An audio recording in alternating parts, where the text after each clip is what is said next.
Welcome to Midnight Whispers, the place where shadows cling to the ridges and ordinary people bring their darkest memories to light. Tonight we're heading deep into the Appalachian Mountains, a stretch of land so old, so restless, it feels alive. These are not campfire tales dreamed up to spook kids. They're true stories, whispered by hikers, locals, and travelers who swear they saw something watching them from the trees. Some of these accounts go back generations, twisting folklore and first-hand encounters together until you can't tell where the legend ends and the nightmare begins. If you're new here, settle in, hit subscribe, turn on notifications, and join us each week for more true stories from places that never forget. Now, take a breath and step off the trail with me. The first story waits just beyond the tree line. Story 1. Crying boy of the CCC Camp 1 found the abandoned Civilian Conservation Corps camp while hunting for scrap metal in the deep woods of West Virginia. But what I discovered there still wakes me up screaming at 3 in the morning. My name is David Walsh, and I make my living salvaging copper wire, aluminum siding, and anything else of value from forgotten places. It is honest work for a man with a high school education and a criminal record that keeps most employers from calling back. The mountains are full of abandoned structures from better times, and most people are too scared or too lazy to venture into the deep woods where the real treasures hide. I had been following an old Forest Service road for about 2 miles when my truck finally gave up on the steep grade and rocky terrain. The GPS on my phone showed nothing but green wilderness for miles in every direction, but I could see something through the trees ahead. Something man-made and promising. The camp materialized out of the forest like a fever dream from the Great Depression. 12 wooden barracks arranged in military precision around a central flagpole that still stood at attention despite decades of weather and neglect.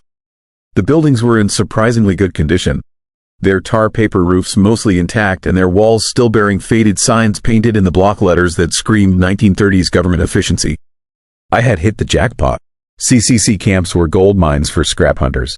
Built fast and cheap during the Depression, they were full of copper wiring, cast iron fixtures, and aluminum that would fetch good money at the recycling center in Charleston.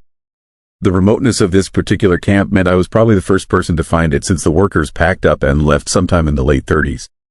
The first barracks I entered still smelled of sawdust and tobacco, as if the workers had just stepped out for lunch and would be back any minute. Their metal cots were arranged in neat rows, some still covered with moth-eaten wool blankets. Personal items were scattered throughout the building. A rusted harmonica, a leather wallet containing photos of a young woman and a dollar bill from 1937. A child?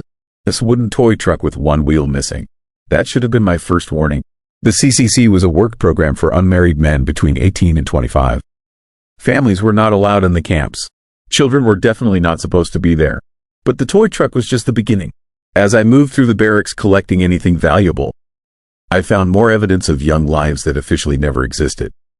A small pair of boots tucked under one of the cots. Children, its clothes folded neatly in a wooden crate. A collection of marbles and a tobacco tin, each one polished smooth by small hands. The administrative building held the biggest surprises. File cabinets full of paperwork that should have been destroyed or archived decades ago. Work reports detailing trail construction and forest management. Supply requisitions for food and equipment. And hidden in the back of one drawer, unofficial records that told a different story. The camp commander, a man named Colonel Morrison, had been allowing workers to bring their families despite regulations. The men were desperate, and many had wives and children with nowhere else to go during the worst economic disaster in American history. Morrison looked the other way, and families carve out hidden lives in the mountains while the men built roads and planted trees for $1 a day. It worked for almost 3 years. Then the winter of 1938 arrived early and stayed late. Supply shipments stopped coming through. The men had been living on reduced rations for weeks when the sickness started. Influenza, according to the medical reports. It moved through the overcrowded camp like wildfire through dry grass. The children died first. Their small bodies couldn't to fight off the infection that the adults managed to survive. According to the secret records, 17 children passed away during that brutal winter. Their bodies were buried in unmarked graves in the woods behind the camp because officially they had never existed. I was reading through these grim documents when I heard it for the first time. A sound that made my blood freeze in my veins and my hands shake so hard I dropped the yellowed papers. Crying. A child crying somewhere close by. I told myself it was the wind through the broken windows or maybe an animal in distress. But as I listened, The sound became unmistakably human. A young boy, maybe 7 or 8 years old, sobbing with the heartbroken despair that only a child can produce. The sound seemed to come from everywhere at once, from the walls themselves, from the air around me. I grabbed my flashlight and searched every corner of the administrative building, but found nothing except dust and decay and the lingering smell of old paper. The crying stopped as suddenly as it had started, leaving me alone in a silence that felt thick and oppressive. I packed up my salvage quickly and headed back toward my truck, telling myself I had imagined the whole thing. Tricks of acoustics in an old building. My mind playing games after reading about dead children. But as I walked past the 7th barracks, I heard it again. Louder this time, more desperate. The unmistakable sound of a child in pain, calling out for help that would never come. This time I followed the sound. It led me around behind the building to a place where the forest had begun to reclaim the camp. Young trees pushed up through what had once been cleared ground, and wild vines covered the remains of a small structure I had not noticed before. It was a root cellar, half buried and nearly invisible unless you knew what to look for. The wooden door had rotted away long ago, leaving a dark opening that yawned like a mouth in the hillside. The crying was definitely coming from inside. Every rational part of my brain screamed at me not to go down there. Not to investigate the source of impossible sounds in an abandoned place where children had died horrible deaths almost 90 years ago. But curiosity has always been my weakness, and the crying was so pitiful, so desperate, that I found myself descending the stone steps into the darkness below. My flashlight beam revealed a small chamber carved into the hillside. The walls were lined with empty shelves that had once held preserved food for the camp. But in the far corner, something that made my heart stop beating. A small figure huddled against the wall. A boy, maybe 8 years old, wearing clothes from the 1930s. He was pale as moonlight and thin as paper, but solid enough to cast a shadow in my flashlight beam. When he looked up at me, his eyes were dark hollows filled with pain and confusion that had lasted for nearly a century. He opened his mouth and let out another sob that echoed through the tiny chamber like a gunshot. But this time I could make out words mixed in with the crying. He was calling for his mother. I wanted to run. Every instinct I possessed was screaming at me to get out of that cellar and never look back. But the boy looked so lost, so afraid, that I found myself taking a step closer instead of fleeing. That was when I noticed the others. More children, flickering in and out of visibility like candle flames in a draft. A little girl with pigtails and a threadbare dress. Twin boys who looked no older than 6. An infant cradled in the arms of a girl who could not have been more than 10 herself. All of them pale and thin and dressed in clothes from the Great Depression. All of them looking at me with eyes that held 90 years of loneliness and fear. And all of them beginning to cry in harmony with the first boy, creating a chorus of grief that threatened to drive me insane. I understood then why they were still here. They had died far from home, in a place that officially did not acknowledge their existence. No graves marked their passing. No records preserved their names. They had been erased from history, forgotten by everyone except the mountains themselves. The crying grew louder, more insistent. The children began to move toward me, their translucent forms drifting through the air like smoke. I could feel the temperature dropping in the small chamber, my breath coming out in visible puffs as their presence sucked the warmth from the air. But they were not trying to harm me. I realize that now. They were trying to communicate, to share their story with someone who could finally see them, finally hear their voices after decades of silence. The oldest girl, the one holding the infant, reached out her hand to me. When her fingers touched my skin, images flooded my mind like a dam bursting. Memories that were not my own. The terror of watching your parents waste away from disease. The confusion of being buried in unmarked graves without ceremony or prayer.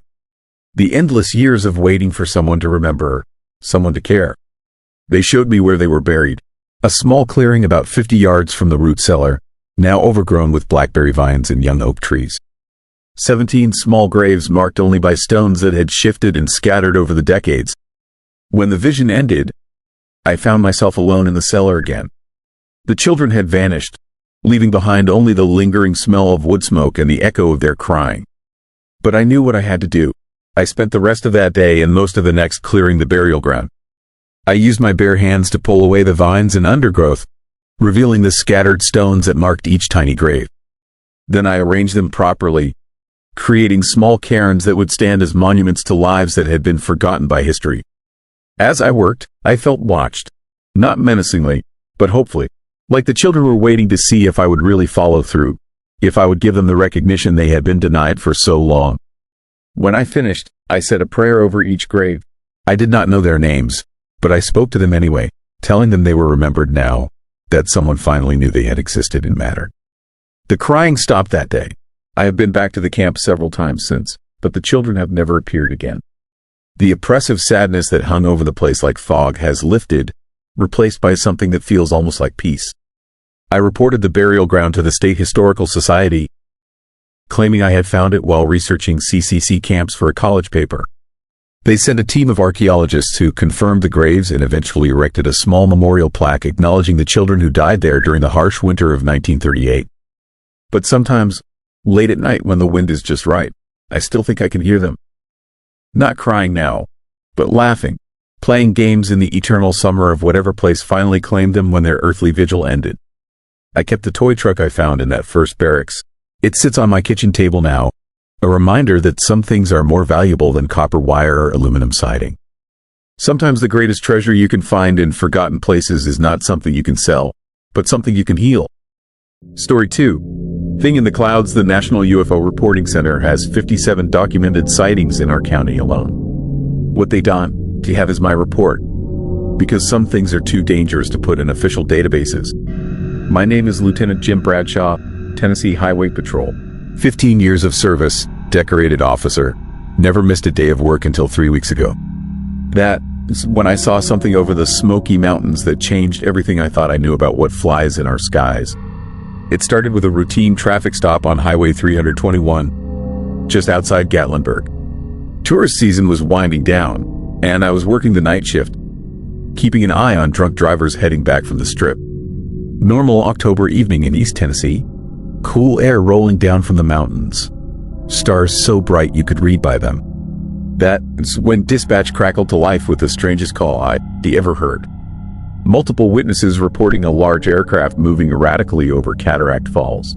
No flight plan filed, no radio contact with air traffic control, no navigation lights. Just a massive shape blotting out stars as it drifted between the ridge lines. I was the closest unit, so I took the call. As I drove up the winding mountain road toward the falls, my radio started picking up chatter from other agencies.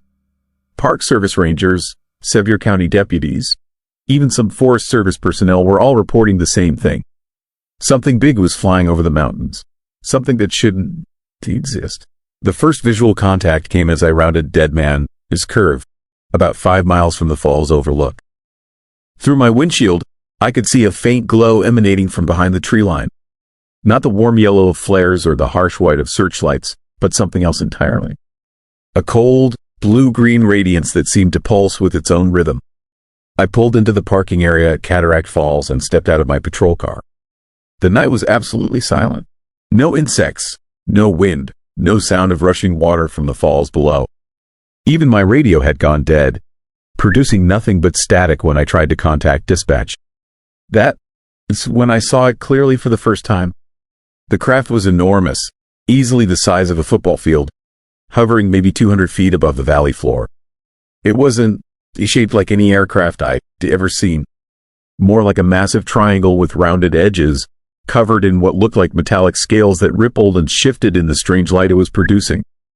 But the most unsettling thing was how it moved. Not like a machine following aerodynamic principles, but like a living creature swimming through the air. Graceful, organic motions that defied physics and common sense. I reached for my radio to report what I was seeing, but before I could transmit, 3 more patrol cars arrived at the overlook. Officers from different agencies, all drawn by the same impossible sight. We stood there in stunned silence, watching the thing drift between the mountain peaks like a whale navigating underwater canyons. None of us spoke, as if breaking the silence might draw its attention. That is exactly what happened when Deputy Martinez from Sevier County tried to photograph it with his phone. The moment he raised the device, the craft stopped moving. Completely motionless, it hung in the air like it was studying us. Then it began to descend, dropping toward the valley floor with deliberate purpose. We should have run. Every instinct screamed at us to get back in our cars and drive away as fast as possible. But we were law enforcement officers, trained to investigate unusual situations, and our professional curiosity overrode our survival instincts. The craft settled into a clearing about half a mile from our position, its strange glow dimming to a barely visible shimmer. Up close, we could see details that made no sense from an engineering perspective. The surface wasn't solid metal, but something that looked alive. Organic patterns covered every inch, like scales or feathers that moved independently of each other. Sections of the hull pulsed with bioluminescent light, creating complex patterns that hurt to look at directly. And it was making sounds. Not mechanical noises like engines or hydraulics, but something that reminded me of whale songs mixed with the clicking of insects. Deep, resonant tones that seemed to vibrate through the ground and up into our bones. Officer Reynolds from the Park Service was the first to approach the clearing. He was young, maybe 25, with that fearless attitude that comes from not having seen enough of the world to know when to be scared. He made it about 50 yards before the craft responded to his presence. A section of the hull opened like a flower blooming in fast forward, revealing an interior that glowed with the same blue-green light. But instead of mechanical components or alien technology, what we saw inside looked disturbingly biological. Corridors lined with what appeared to be tissue, surfaces that pulsed like internal organs, and movement. Things shifting in the shadows that were too large and moved too fluidly to be human.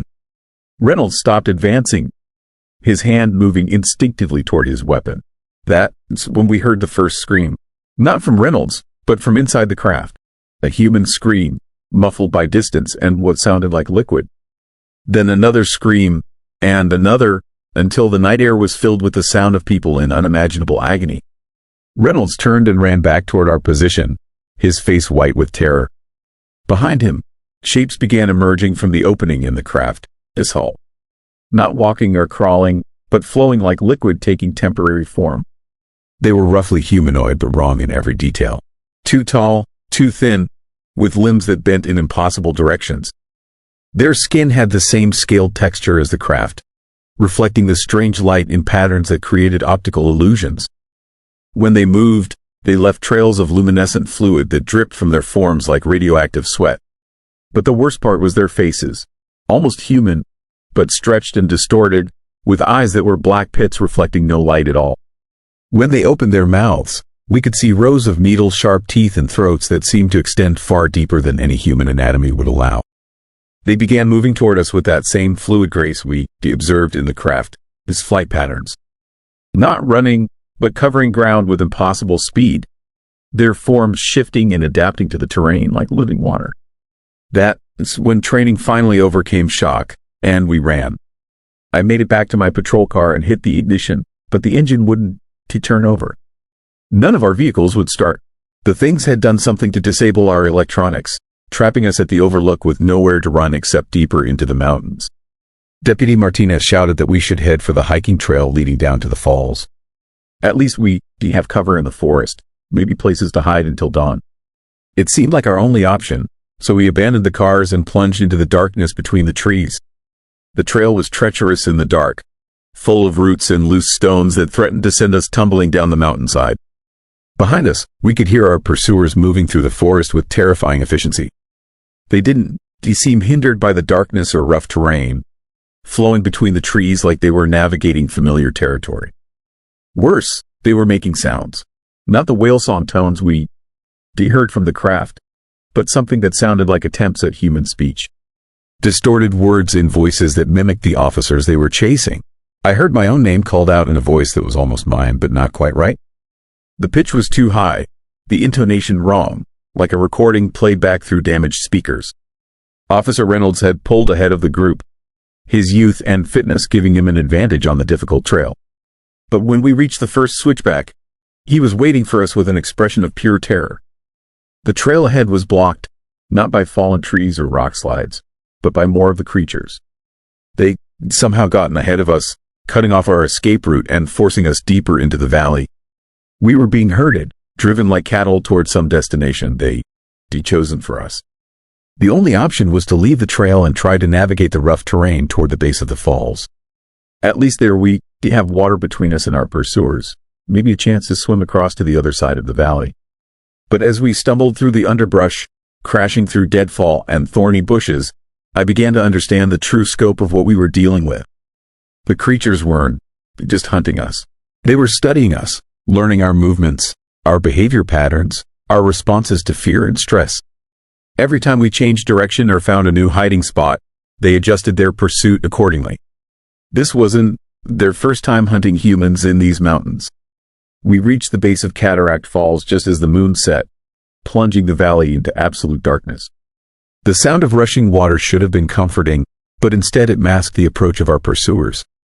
They could be anywhere, and we wouldn't know until they were close enough to touch. Deputy Martinez tried his radio one more time, hoping the metal in the falls might boost our signal. Instead of dispatch, he got something else entirely. Voices. Human voices, but speaking in languages that didn't sound like anything from Earth. The transmissions seemed to be coming from multiple sources, coordinating some kind of operation. That is when I realized the truth that would haunt me for the rest of my life. This wasn't the first contact scenario. These things had been here for a long time, operating in the remote areas of the Appalachian Mountains, using the region's reputation for unexplained phenomena to hide their activities. The UFO sightings, the missing hikers, the reports of strange lights and sounds in the deep woods, it was all connected. The mountains were being used as a hunting ground, a place where humans could be taken without attracting too much attention from the outside world. The screams we heard from inside the craft weren't coming from captured victims. They were coming from something far worse. Humans who had been changed, modified, turned into something that was no longer entirely human but retained enough consciousness to understand what had been done to them. Officer Reynolds found the cave entrance first, a narrow opening in the rock face behind the falls. We squeezed through, hoping to find shelter or maybe another exit that would let us escape the valley. What we found instead was evidence of long-term habitation. The cave system extended far back into the mountain, lit by patches of the same bioluminescent material we'd seen on the craft. The walls were covered with markings that looked like a combination of writing and organic growth patterns, symbols that seemed to shift and change when viewed directly. But it was the alcoves that really terrified us. Dozens of small chambers carved into the cave walls, each one containing what appeared to be a human form suspended in some kind of transparent cocoon. The people inside were alive but changed, their bodies elongated and distorted, their skin taking on the same scaled texture as their captors. They were being transformed, slowly converted into something that could survive in the craft's alien environment, something that could serve the creatures' purposes while retaining enough human characteristics to be useful. Some of the cocoons contained people I recognized from missing person reports. Hikers who had vanished in the mountains over the past few years. Park visitors who had never made it home from their vacations. They were all here, all alive, all being slowly turned into something else. That's when Deputy Martinez broke down completely. The sight of what was happening to those people, the realization that we might be next, shattered whatever psychological defenses he had left. His screaming echoed through the cave system, and within seconds we could hear movement in the tunnels around us. Our pursuers had found us, but instead of attacking immediately, they seemed to be waiting for something. The creatures positioned themselves at every exit, blocking our escape routes while maintaining their distance. They were patient, professional. They'd done this many times before. It's when I understood their strategy completely. They weren't trying to kill us. They were trying to capture us intact, to add us to their collection of slowly transforming humans. We were going to end up in those cocoons, conscious and aware as our bodies were altered beyond recognition, turned into living tools for creatures that saw humans as nothing more than useful biological resources. The only escape was death, and even that might not be permanent in this place. I made a decision that saved my life and ended my career. I drew my service weapon and started shooting, not at the creatures, but at the cocoons. The containment systems were surprisingly fragile, and each bullet released streams of fluid in partially transformed human shapes that writhed and gasped in the cave, this strange light. The creatures reacted with sounds that might have been anger or distress, rushing toward me with inhuman speed. But the damage was done. Their carefully maintained collection was being destroyed, their long-term plans disrupted. In the chaos that followed, Officer Reynolds and I managed to escape through a crack in the cave wall that led to an exit on the other side of the mountain. We emerged just as dawn was breaking, the normal sounds of the forest returning as the creatures retreated to wherever they spent their daylight hours.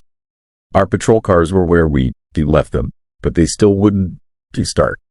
We had to hike 15 miles to the nearest ranger station, where we finally made contact with our respective agencies.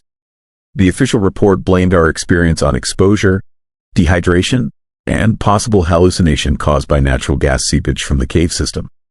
Deputy Martinez was found 3 days later, catatonic and unresponsive. He has been in psychiatric care ever since. Officer Reynolds left law enforcement entirely and moved to Florida. We don't talk about what happened, but sometimes he calls just to make sure I'm still alive, still human. The cave entrance was sealed with concrete and steel, officially for public safety reasons.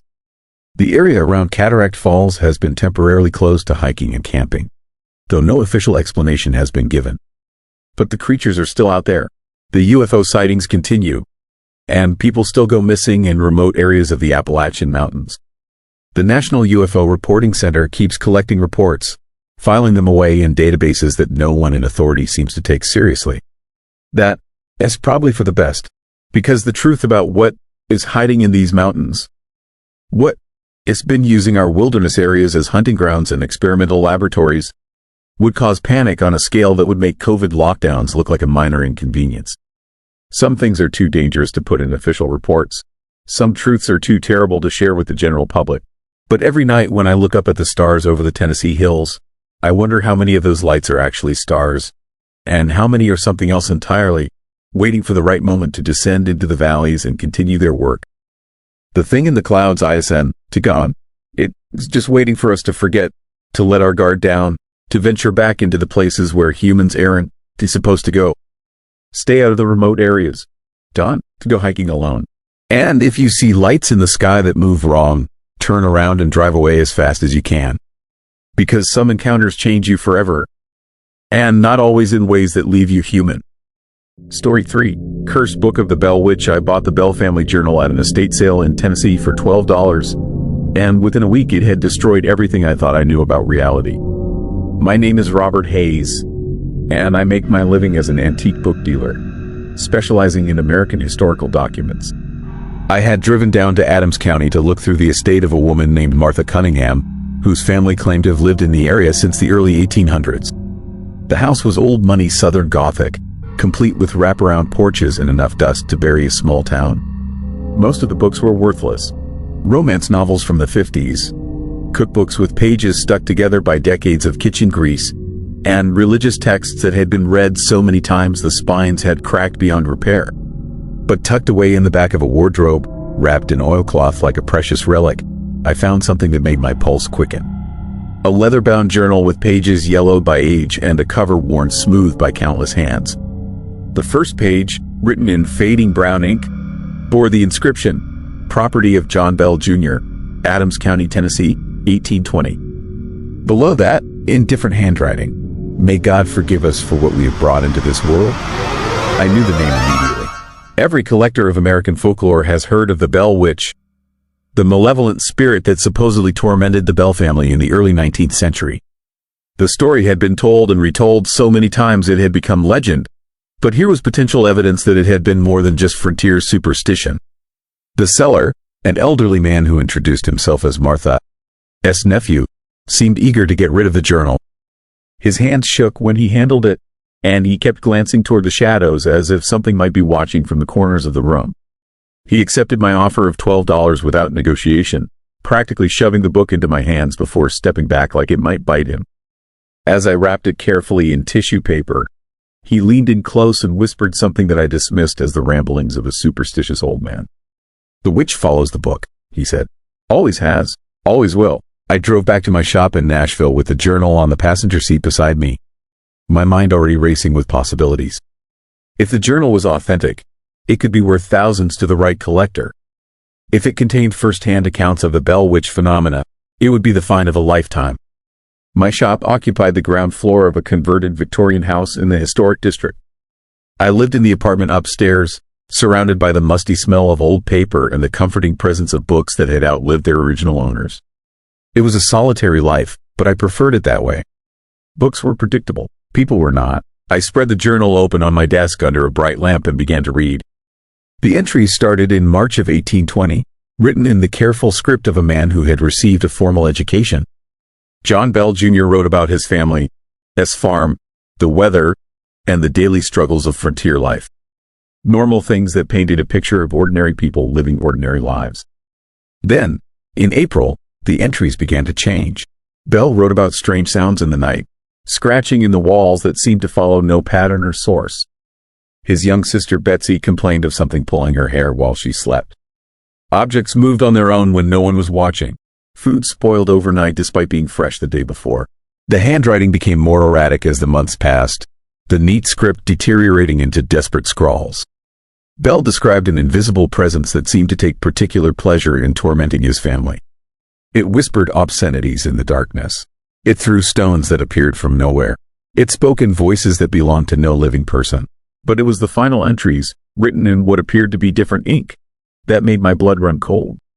The handwriting was completely different from Bell's careful script, jagged and angry, as if written by someone in the grip of madness or rage. The entries were not signed by Bell. They were signed by something calling itself Kate. I am here, the first entry read. I have always been here. I will always be here. The book remembers. The book carries me forward through the years, from hand to hand, bringing my gift to all who dare to read these words.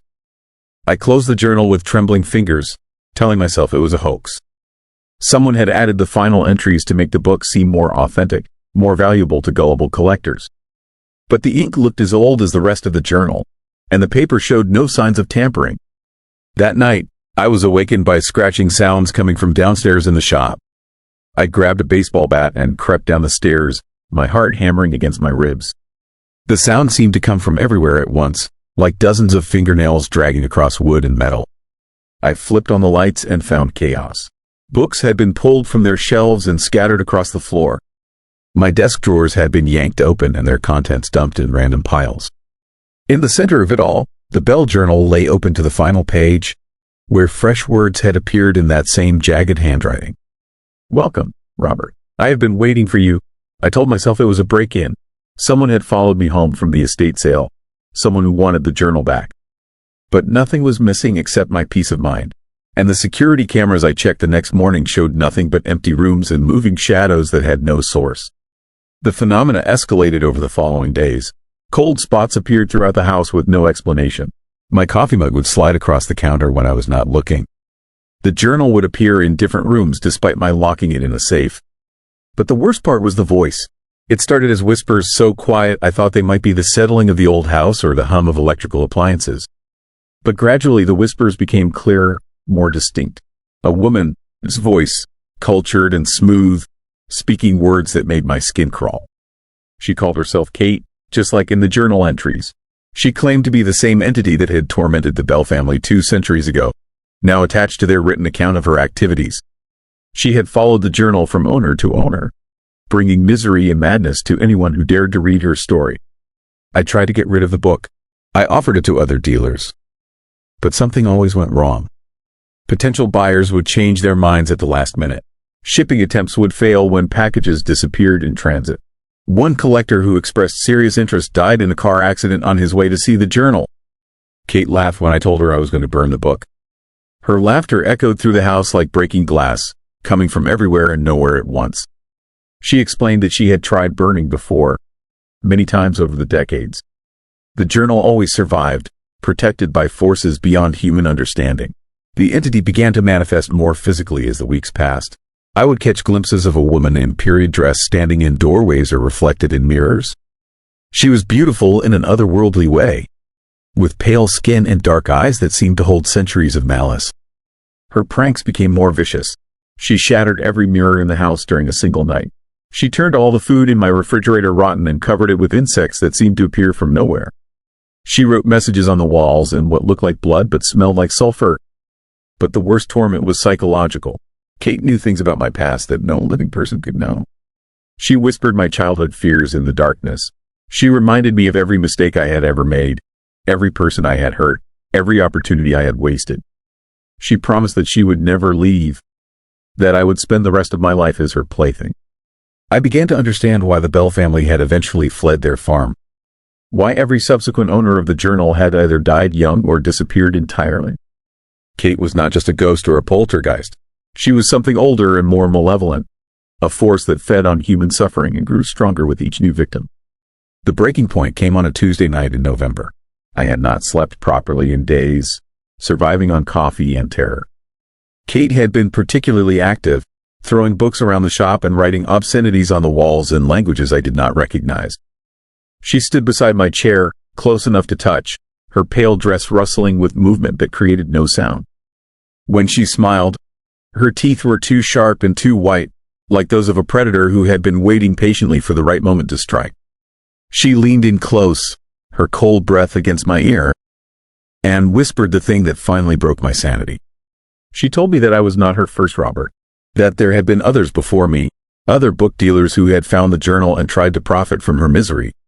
She showed me their names, written in the margins of the journal in that same jagged handwriting. 12 names, 12 men who had owned the journal before me, and beside each name, a date of death. I realized then that I had never been a collector of the journal. I was its next victim, chosen and groomed by an entity that had been perfecting her methods of torment for 200 years. The estate sale had not been a lucky find. It had been a trap, baited with my own greed and curiosity. Kate explained that she needed me to find her next victim before she could let me go. Someone else who would be drawn to the journal, this historical significance. Someone else who would be too proud or too stubborn to heed the warnings that came with it. She showed me a list of names, other dealers and collectors who had expressed interest in Bell Witch memorabilia over the years. All I had to do was choose one, arrange for them to acquire the journal, and my torment would end. I would become another date in the margins, but at least the suffering would stop.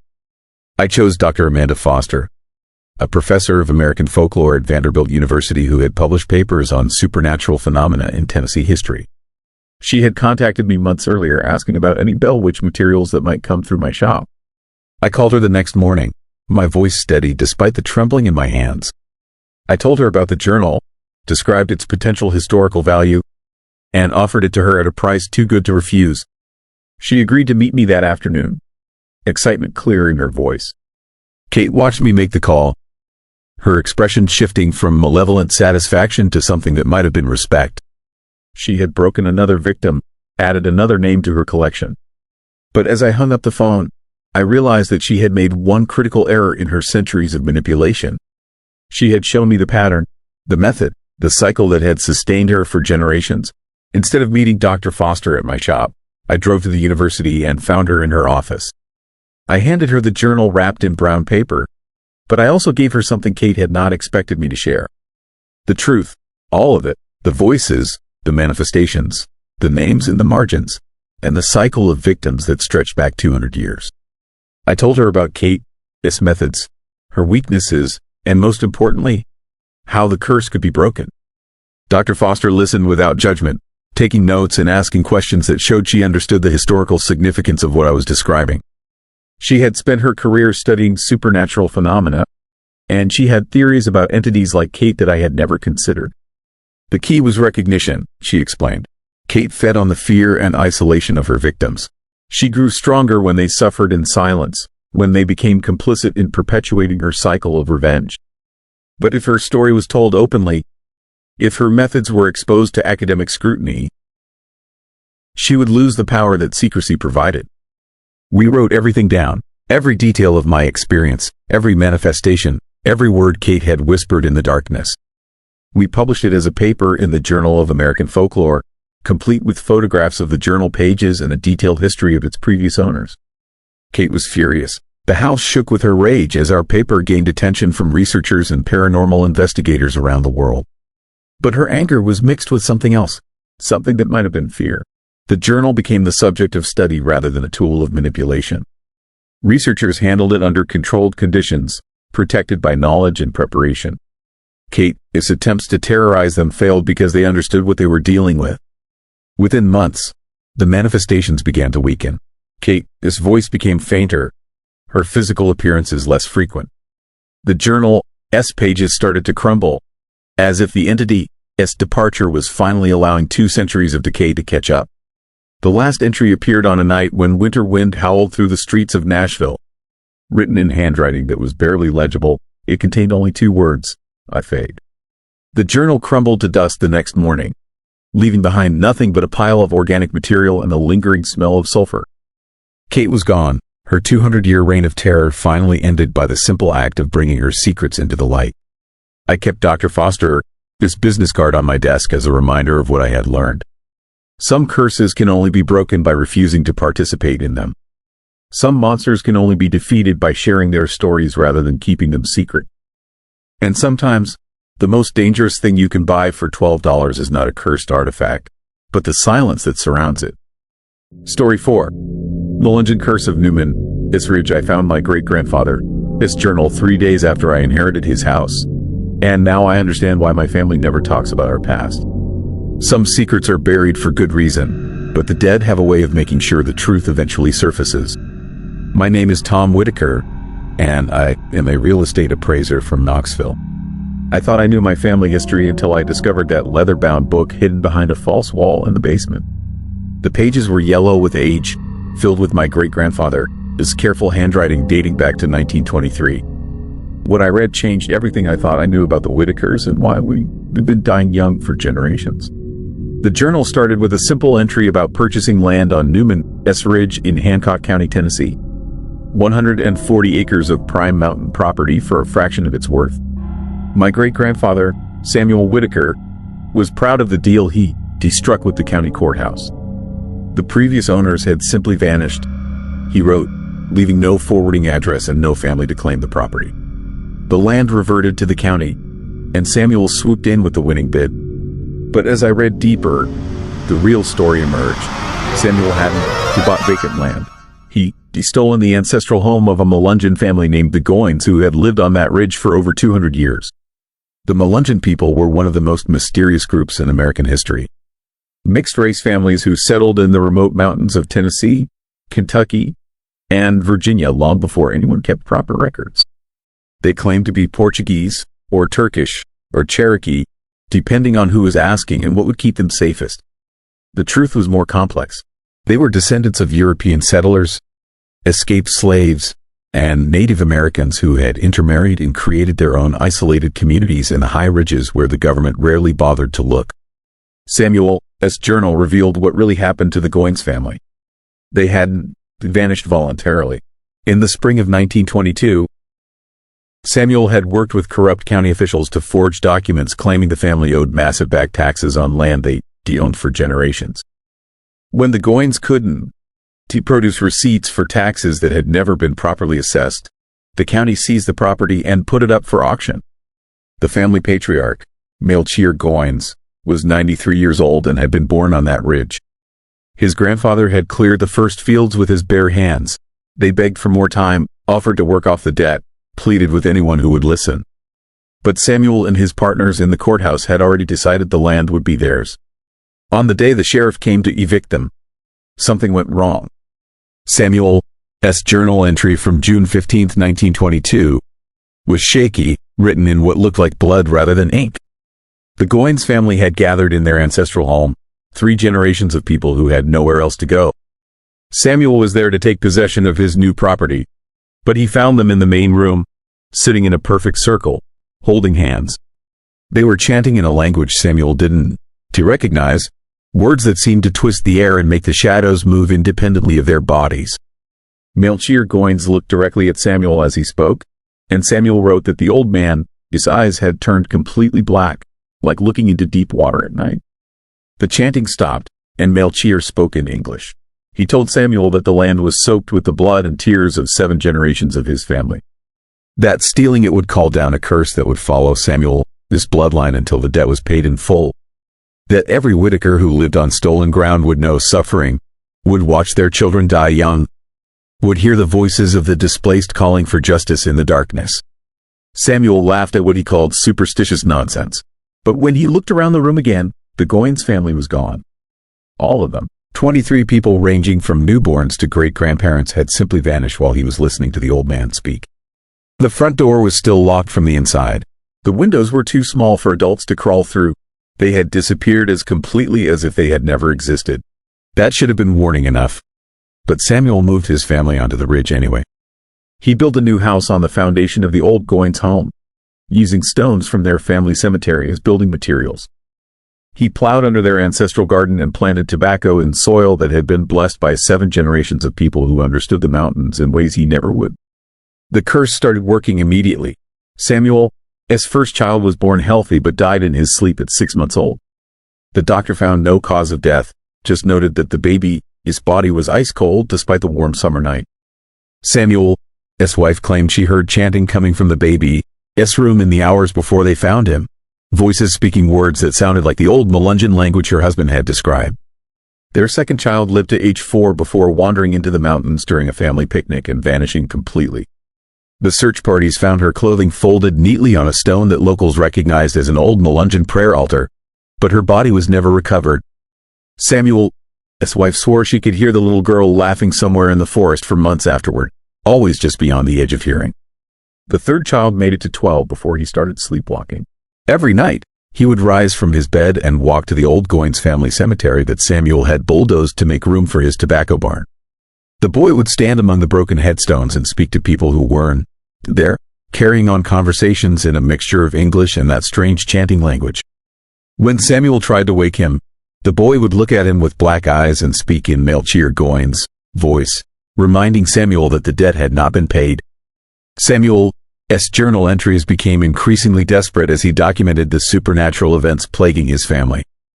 Shadow figures moved through his house at night, always walking the patterns that would have connected the rooms of the original Goins home.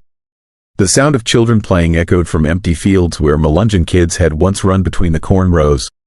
And every year on June 15th, the anniversary of the eviction, Samuel would wake to find his entire family standing in the front yard, holding hands in a circle, chanting in voices that weren't their own. By 1930, Samuel had lost 4 children and his wife to mysterious circumstances that doctors couldn't explain and coroners wouldn't investigate too closely. He was alone on Newman, its ridge, with his guilt and the growing realization that Melchior Goins had been right about everything. That is when Samuel made his fatal mistake. Instead of trying to make amends or find some way to honor the Goins family memory, he decided to fight the curse with violence. He brought in men from Knoxville, tough guys who didn't believe in mountain superstitions and were willing to use guns to solve problems that prayer couldn't handle. On the night of June 15, 1931, Samuel and his hired men waited in the house with loaded shotguns, planning to destroy whatever supernatural force was tormenting his family. At exactly midnight, the shadow figures appeared as they had every year. But this time, when Samuel opened fire, the shadows absorbed the buckshot and kept moving. His bullets passed harmlessly through forms that looked like the Goins family but cast no reflection in mirrors and left no footprints on dusty floors. The shadow figures surrounded Samuel's men and touched them gently on the foreheads. One by one, the hired guns collapsed. Their hearts stopped, their bodies growing cold despite the summer heat. Samuel watched his protection die in minutes, killed by the ghosts of people whose land he had stolen and whose graves he had desecrated. That is when Melchior Goins materialized in front of Samuel, looking exactly as he had 9 years earlier but somehow more solid, more real than the living world around him. The old Melungeon patriarch explained that the curse would continue until the land was returned to his people and the Goins family was properly honored. But since Samuel had chosen violence over justice, the terms were changing. From that night forward, every male Whitaker would die before his 50th birthday. Every Whitaker child would know fear and loss before they learned to walk. The family would scatter across the country, but the curse would follow them wherever they went, because some debts can be escaped by changing addresses. Samuel wrote his final journal entry on June 16, 1931. He had decided to burn down the house and leave Newman's Ridge forever, but he knew it wouldn't matter. The curse was in his blood now, written into his family's DNA by forces older and more patient than human understanding. He could run, but his children and grandchildren would still pay the price for his greed. I finished reading the journal at 3 in the morning, sitting in the basement of the house Samuel had built on stolen Melungeon land. My hands were shaking as I realized that everything in my family's tragic history made sense now. My grandfather dead at 47 in a car accident that witnesses swore involved a figure standing in the middle of the road who vanished on impact. My father dead at 49 from a heart attack while alone in his office, found the next morning with an expression of absolute terror frozen on his face. My uncle's son died at age 6 when he fell through ice on a pond that had been frozen solid minutes earlier, according to other children playing nearby. My cousin's daughter disappeared from her bedroom at age 8, leaving behind only the sound of chanting voices that neighbors reported hearing until dawn. I 42 years old, and I've been having the dreams for 3 months now. Every night, I see Melungeon standing at the foot of my bed, counting down on his fingers. 7 years left, then 6, then 5. He never speaks, but I understand that he is keeping track of my remaining time. Yesterday, I drove up to Newman, this ridge, for the first time in my life. The old house is gone, burned down decades ago, but the foundation stones are still there. I could see where Samuel had built his tobacco barn over the Goins family cemetery. And I could feel the anger rising from the disturbed graves like heat waves from summer asphalt. That is when I saw them. Dozens of shadow figures moving through the overgrown fields, walking the paths their ancestors had worn into the mountain soil. They were waiting, patient as stone, for the debt to be paid in full. They contacted the Tennessee Historical Society and the Melungeon Heritage Association. I want to deed the land back to any surviving Goins descendants and fund a proper memorial for the family Samuel destroyed. But I'm not sure it's enough anymore. The curse has been running for nearly a century, fed by the suffering of 4 generations of Whitakers who never knew why their lives were cut short. I am writing this because I need people to know the truth. The Melungeon people were real. They had legitimate claims to their ancestral lands. And they were systematically cheated by men like my great-grandfather who saw isolated mountain families as easy targets. What happened to the Goins family was repeated hundreds of times across Appalachia as outside investors and corrupt officials seized property from people who had lived on it longer than America had been a country. But some of those families knew things that the outsiders didn't. Do you understand? They knew how to bind their anger into the land itself, how to make sure that injustice would eventually be balanced by suffering, how to ensure that the guilty would pay even if it took generations. I have 8 years left before the curse claims me like it claimed my father and grandfather. Maybe I can break the cycle by making real amends, by honoring the Goins family memory and returning what was stolen. Or maybe some debts are too deep to ever be fully repaid, and my death will just be another installment on an account that my great-grandfather opened when he chose greed over justice. Either way, I want to have children. The Whitaker name dies with me.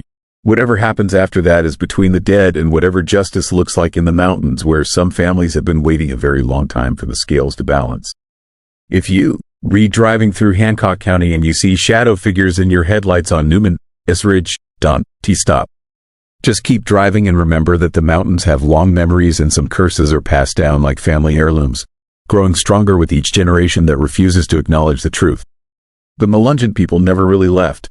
They're still here, still waiting, still counting down the years until every stolen acre is returned and every wrong is made right. If your pulse is racing, you're not alone. Subscribe and turn on the bell so you don't miss the next chilling whisper. And while you're here, drop a comment. Tell us where you're listening from, or which Appalachian tale haunts you the most. Story 5. Claw marks on the door. I bought the cabin in the Appalachian Mountains for the isolation.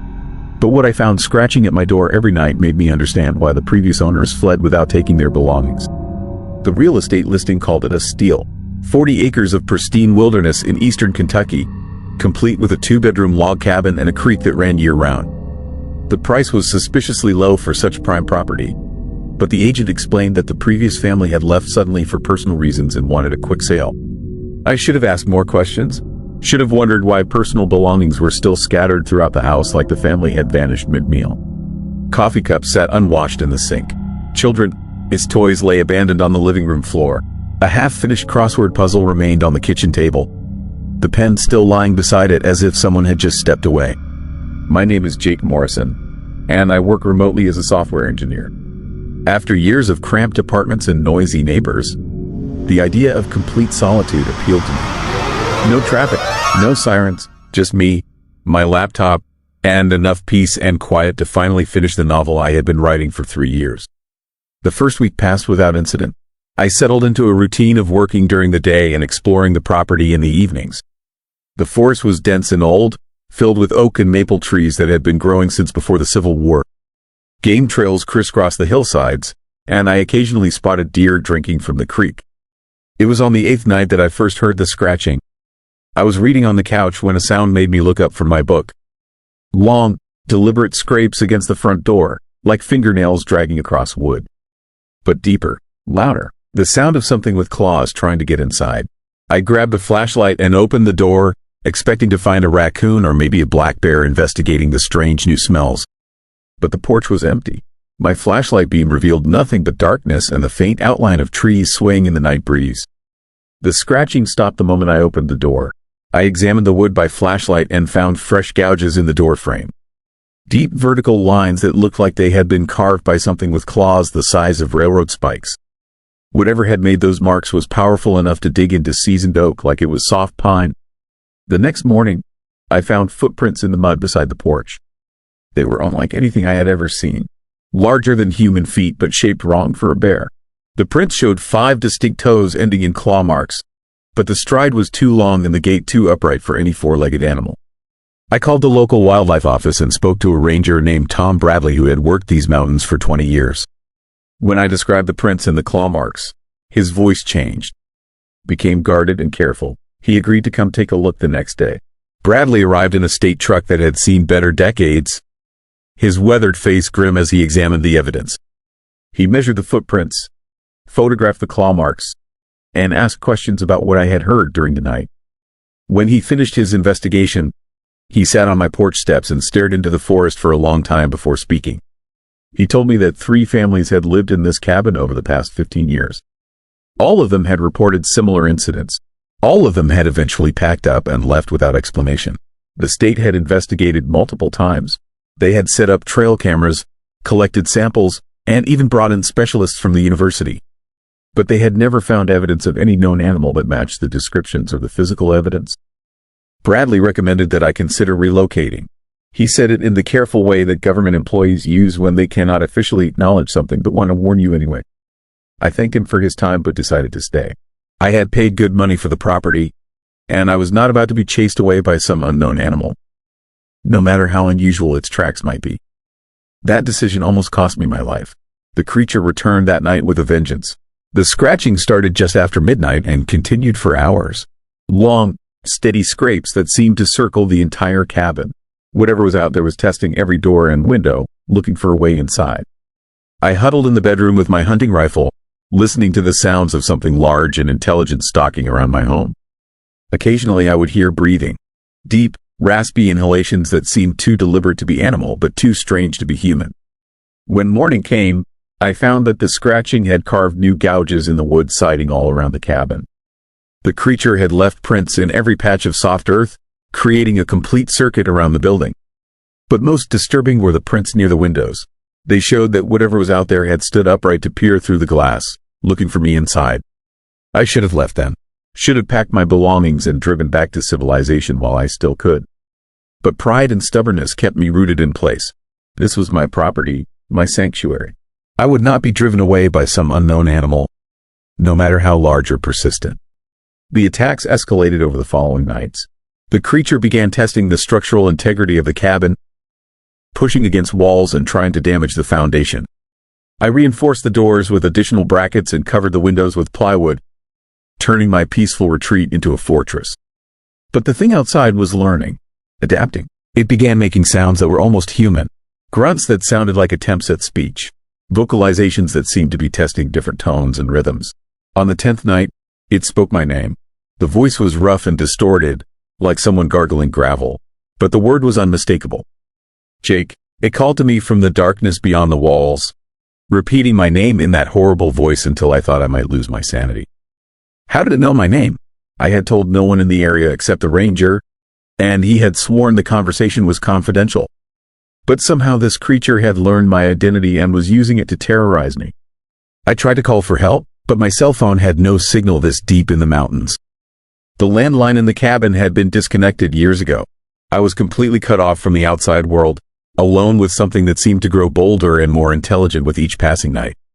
The truth came to me gradually, pieced together from small observations and growing dread. The abandoned belongings in the cabin, the hasty departure of the previous owners, the careful way the ranger had spoken about the other families. This was not an animal. This was something else entirely. Something that had claimed this territory as its own and viewed human intruders as threats to be eliminated. The final confrontation came on a moonless night when the creature finally found a way inside. I was dozing fitfully in a chair when I heard the sound of splintering wood from the back of the house. Then footsteps, heavy, deliberate footsteps moving through my cabin. I grabbed my rifle and crept toward the sound, my heart hammering so hard I thought it might give away my position. In the kitchen, silhouetted against the window, I saw something that will haunt me for the rest of my life. It stood 8 feet tall on 2 legs, covered in coarse dark hair that seemed to absorb light rather than reflect it. Its arms hung nearly to the floor, ending in hands tipped with claws that gleamed like polished bone. But it was the eyes that froze my blood. Human eyes, intelligent eyes, eyes that recognized me and held a malice that seemed ancient and patient. We stared at each other across the dark kitchen for what felt like hours but was probably only seconds. Then it smiled, revealing teeth that belonged in the mouth of something that had never learned to cook its meat. I raised my rifle, but the creature was faster than anything that size had a right to be. It crossed the kitchen in 2 bounds, swatting the gun from my hands like it was a toy. Then it grabbed me by the throat with one massive hand and lifted me off the floor. As consciousness faded, I heard it speak in that gravelly voice that had called my name through the walls. But this time the words were clear and unmistakable. "This is my home. You do not belong here." I woke up outside, lying in the mud beside my car. The keys were in my hand and my belongings were piled neatly in the trunk. Every personal item I had brought to the cabin was there, carefully packed as if by someone who understood the importance of not leaving traces behind. The creature stood in the doorway of the cabin, watching me with those terrible human eyes. It made no move to stop me as I climbed into my car and started the engine. But as I drove away, I saw it in my rearview mirror, standing motionless in the doorway until the trees blocked my view. I never went back. I sold the property through a lawyer, taking a massive financial loss rather than return to collect the belongings I had left behind. The new owners lasted 3 weeks before abandoning the place themselves. The cabin sits empty now, slowly being reclaimed by the forest. But sometimes, late at night when the wind is still, locals report seeing lights in the windows and hearing sounds that might be footsteps moving through empty rooms. Whatever lives in those mountains has claimed that territory as its own, and it will defend its claim against anyone foolish enough to challenge it. Story 6. Map to nowhere. I never believed in dimensional slips or supernatural forces until I became the hiker everyone whispers about. The one they call delusional. The one who followed a trail that doesn't exist. 7 days. That is how long I was missing in the Appalachian Mountains. 7 days following what I swear was the clearest, most well-marked trail I'd ever seen. The rescue team found me 12 miles from where any trail should have ended, sitting in a valley that doesn't appear on any topographical survey. But let me start from the beginning, because the details matter. The details are what keep me awake at night, replaying every step of that impossible week. I am a software engineer from Atlanta, 42 years old, divorced, weekend warrior type. I've hiked the Appalachians dozens of times. I know these mountains like my own backyard. I carried proper gear, follow leave no trace principles, and always file a hiking plan with the Park Service. I'm not some rookie who wanders off the beaten path. That Friday morning in October, I started the Springer Mountain Loop with my usual pack and my well-worn National Geographic trail map. The same map I've used for 3 years. Standard issue, waterproof, with every official trail clearly marked in green. I studied it the night before, planning a simple 2-day hike with an overnight at the shelter. The first mile was perfectly normal. Familiar switchbacks, the usual rock formations, other hikers heading north on the Appalachian Trail. The autumn air was crisp, leaves just starting to turn. Everything felt right. Then I saw it, at the 1.5 mile marker. My map showed a new trail branching east. A dotted red line I'd never noticed before, leading to something called Echo Valley Overlook. The trail marker was right there, weathered wood with carved lettering, exactly like every other official marker in the park. I stopped and stared at that marker for a full minute. I'd hiked this section countless times. There had never been a trail here, but the evidence was undeniable. The marker, the cleared path disappearing into the trees, and most convincing of all, the red dotted line on my map. The logical part of my brain whispered warnings, but my curiosity won. The trail looked well maintained, with fresh blazes on the trees. If it was new, it wasn't on the park's website yet. I'd be one of the first to explore it. I took the turn. The path immediately felt different. The forest grew denser, darker. The sounds of other hikers faded behind me until only my footsteps echoed through the trees. But the trail was beautiful, winding through stands of ancient oak and maple, past rock formations I'd never seen despite hiking these mountains for years. My phone showed no signal, which wasn't unusual this deep in the mountains. But something felt off about the silence. No bird calls, no rustling of small animals in the underbrush. Just the whisper of wind through leaves and the crunch of my boots on the path. After 2 hours of steady hiking, I reached what should have been the overlook. Instead, I found myself in a narrow valley surrounded by peaks that seemed too tall, too sharp. The vegetation was wrong too. I recognized oak and maple, but mixed among them were species I couldn't identify. Trees with bark that seemed to shimmer in the filtered sunlight. I checked my map. According to the red trail, I was exactly where I should be. But the landscape around me matched nothing in my memory of the Appalachians. That is when I should have turned back. Instead, I convinced myself I simply discovered a part of the mountains I never explored. The trail continued down into the valley, still clearly marked with red blazes. My map showed it looping back to connect with the main trail system after 5 miles. The descent into the valley took another hour. As I walked, the feeling of wrongness grew stronger. The air itself felt different, thicker somehow. The light filtering through the canopy had a greenish tint that made everything look underwater. At the valley floor, I found a stream that didn't appear on any map. Crystal clear water flowing over smooth stones, but when I knelt to fill my water bottle, I noticed the stones beneath the surface seemed to shift and move even when the water was still. I convinced myself it was an optical illusion caused by the strange light. I filled my bottle, added a purification tablet, and continued following the trail. That first night, I made camp beside the stream. I brought a one-man tent, sleeping bag rated for 30 degrees, and enough food for 3 days. Everything seemed normal as I set up camp, cooked dinner on my portable stove, and settled in for the night. But sleep wouldn't come. The silence was complete now. No insect sounds, no owl calls, nothing but the gentle murmur of the stream. In all my years of wilderness camping, I never experienced such absolute quiet. It felt unnatural, oppressive. Around midnight, I heard footsteps. Slow, deliberate steps on the trail, coming from the direction I traveled. But when I unzipped my tent to look, I saw nothing. The footsteps stopped the moment I emerged. I waited, barely breathing, straining to see in the darkness. My headlamp beam showed only empty trail stretching back toward the valley, its rim. After 10 minutes, I convinced myself it had been an animal. Maybe a deer following the same path. But deer don't wear boots. The sound I heard was definitely the rhythmic thud of hiking boots on packed earth.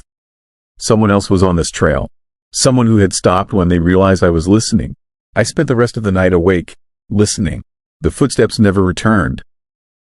But I couldn't shake the feeling of being watched. Dawn brought no relief. The valley was shrouded in mist that seemed to cling too long to the ground. When I checked my compass, it spun lazily without settling on any direction. I'd never seen that before, not even near the magnetic anomalies in some mountain regions. I broke camp quickly, eager to reach the trail, descend and return to familiar territory. According to my map, I had 3 miles remaining until the red trail rejoined the main system. But as I hiked that second day, the trail began changing. Subtle at first, the blazes were fading, becoming harder to spot. The path itself grew narrower, less defined. By noon, I was following what looked more like a game trail than an official hiking route. I stopped and studied my map carefully. The red dotted line was still there, clear as ever, showing the trail I was supposedly following. But the reality around me didn't match. This wasn't maintenance. This was a trail disappearing. Panic started creeping in. I turned around, intending to backtrack to my campsite and return the way I'd come. But after an hour of hiking back toward the stream, I found myself at a 3-way fork in the trail that definitely hadn't been there before. The stream was gone. The valley looked different, and all 3 paths showed red blazes leading in different directions. I checked my GPS unit. No signal. My compass still spun uselessly. Even my altimeter was giving readings that made no sense, showing elevation changes that didn't match the terrain around me. For the first time, I admitted to myself that something was very wrong. I chose the middle path, the one that seemed to head in the general direction of the valley, its rim. But after 2 hours of climbing, I found myself back at the 3-way fork. The same fallen log beside the trail, the same unusual rock formation, the exact same spot. I hiked in a perfect circle, By the third day, true panic set in. I tried all 3 paths multiple times, always ending up back at that fork. My food was running low, and despite finding several small streams, I couldn't shake the feeling that the water tasted wrong. Metallic, with an aftertaste that lingered for hours. The footsteps returned every night, sometimes from one direction, sometimes another, always stopping when I tried to investigate. Whoever was following me was careful, patient. They wanted me to know they were there without revealing themselves. On the 4th night, I decided to wait them out. I pretended to sleep, lying motionless in my tent with my headlamp ready. Around midnight, the footsteps began. Slow, measured, circling my campsite. I counted at least 20 steps before they paused directly outside my tent. I could hear breathing, slow, deep breaths that seemed too loud in the absolute silence of the valley. For 10 minutes, something stood just outside my tent, breathing. I lay frozen, afraid to move, afraid to make any sound that might provoke whatever was out there. Then I heard a voice, my own voice, calling my name from somewhere in the forest. The breathing outside my tent stopped. The footsteps moved away, following the sound of my voice calling from deeper in the woods. But I was still in my tent, heart hammering, listening to something that sounded exactly like me leading my mysterious stalker away into the darkness. I didn't sleep the rest of that night. By day 5, hunger was making me weak and dizzy. I rationed my food carefully, but 3 days' worth of supplies doesn't stretch to cover a week. I tried eating some of the berries I found on strange bushes throughout the valley, but they had no taste at all. Like chewing on nothing. That's when I started finding the bones. Small at first, what looked like bird bones scattered along the trail. Then larger ones, definitely mammalian, though from what animals I couldn't tell. They were always arranged in neat piles, as if someone had carefully collected and sorted them. The bones were old, bleached white by weather, but they were fresh enough to still have an oily feel to them. More disturbing, they showed tool marks, clean cuts that suggested they'd been deliberately processed by someone with very sharp instruments. Day 6 brought the worst discovery of all. Following yet another variation of the trail system that seemed to shift and change daily, I found a campsite. A small clearing with the remains of a fire pit, scattered gear, and a tent that looked exactly like mine. Inside the tent was my driver's license. My actual license, with my photo and address. But the expiration date was wrong. According to this license, it wouldn't expire for another 20 years. The issue date was 3 years in the future. Beside the license were other items. A wedding ring, though I'd been divorced for 5 years. Car keys for a vehicle I never owned. A smartphone that looked like an advanced version of mine, with a screen that showed dozens of missed calls from numbers I didn't recognize.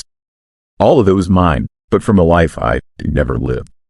That night, the footsteps were joined by voices. Multiple voices, all sounding like different versions of me. They called to each other through the forest, having conversations I never had, discussing events that had never happened. I heard myself talking about a promotion at work, about getting remarried, about children I never had. The voices grew closer throughout the night, converging on my actual campsite. By dawn, they surrounded my tent, a chorus of alternate versions of my life all speaking at once. I knew then that I wasn't lost in the normal sense. I was trapped somewhere between possibilities, following a trail that existed in the spaces between what was and what could have been. On the 7th day, I stopped trying to follow any trail at all. I climbed straight up the valley wall, using my hands and feet to scramble over rocks and through dense undergrowth. It took hours, but eventually I reached what looked like a ridgeline. From there, I could see actual mountains I recognized, real peaks from the Appalachian chain, not the impossible spires that surrounded the valley. I had 1 energy bar left and about 6 ounces of water. If I was going to make it out, it had to be now. I descended the other side of the ridge, fighting through brambles and deadfall, no longer caring about staying on any path. Behind me, I could hear all versions of my voice calling, pleading for me to come back, promising that the trail would take me home. I ignored them and kept climbing. 3 hours later, I heard a helicopter. The rescue team found me sitting by a small creek, severely dehydrated and nearly hypothermic. According to them, I was 12 miles from the nearest official trail, in an area that has been extensively mapped and surveyed. There was no valley where I claimed to have been trapped, no stream system matching my description. No evidence of the campsite I found with my alternate life scattered inside. Most importantly, there was no red trail on my map. The rescue team examined it carefully. Standard National Geographic topographical map of the Springer Mountain area. Every official trail marked in green, every elevation line accurate. No red dotted line leading to Echo Valley Overlook. But I know what I saw. I know what I followed. They found me clutched around that map like a lifeline. And when I showed them the red trail, they saw nothing but empty space between the green lines of official paths. The doctors say I experienced a psychological break brought on by stress and dehydration. That my mind created the alternate trail as a coping mechanism when I became lost. They point to my recent divorce, work pressure, the isolation of solo hiking. But they explain the items I brought back. The wedding ring that doesn't fit my finger. The car keys for a vehicle that doesn't exist. The driver's license with future dates. Most disturbing of all, the smartphone that still receives calls from numbers I don't recognize. Voicemails from a wife I never married. Children I never had. Colleagues from jobs I never took. They listened to those voicemails hundreds of times. They in my voice, but from conversations I never had. A life I never lived. The trail is still there, somewhere between the mapped paths and the possible worlds. And sometimes, late at night, I can hear footsteps outside my apartment. Slow, deliberate steps that stop whenever I try to look. I know it. It's me out there.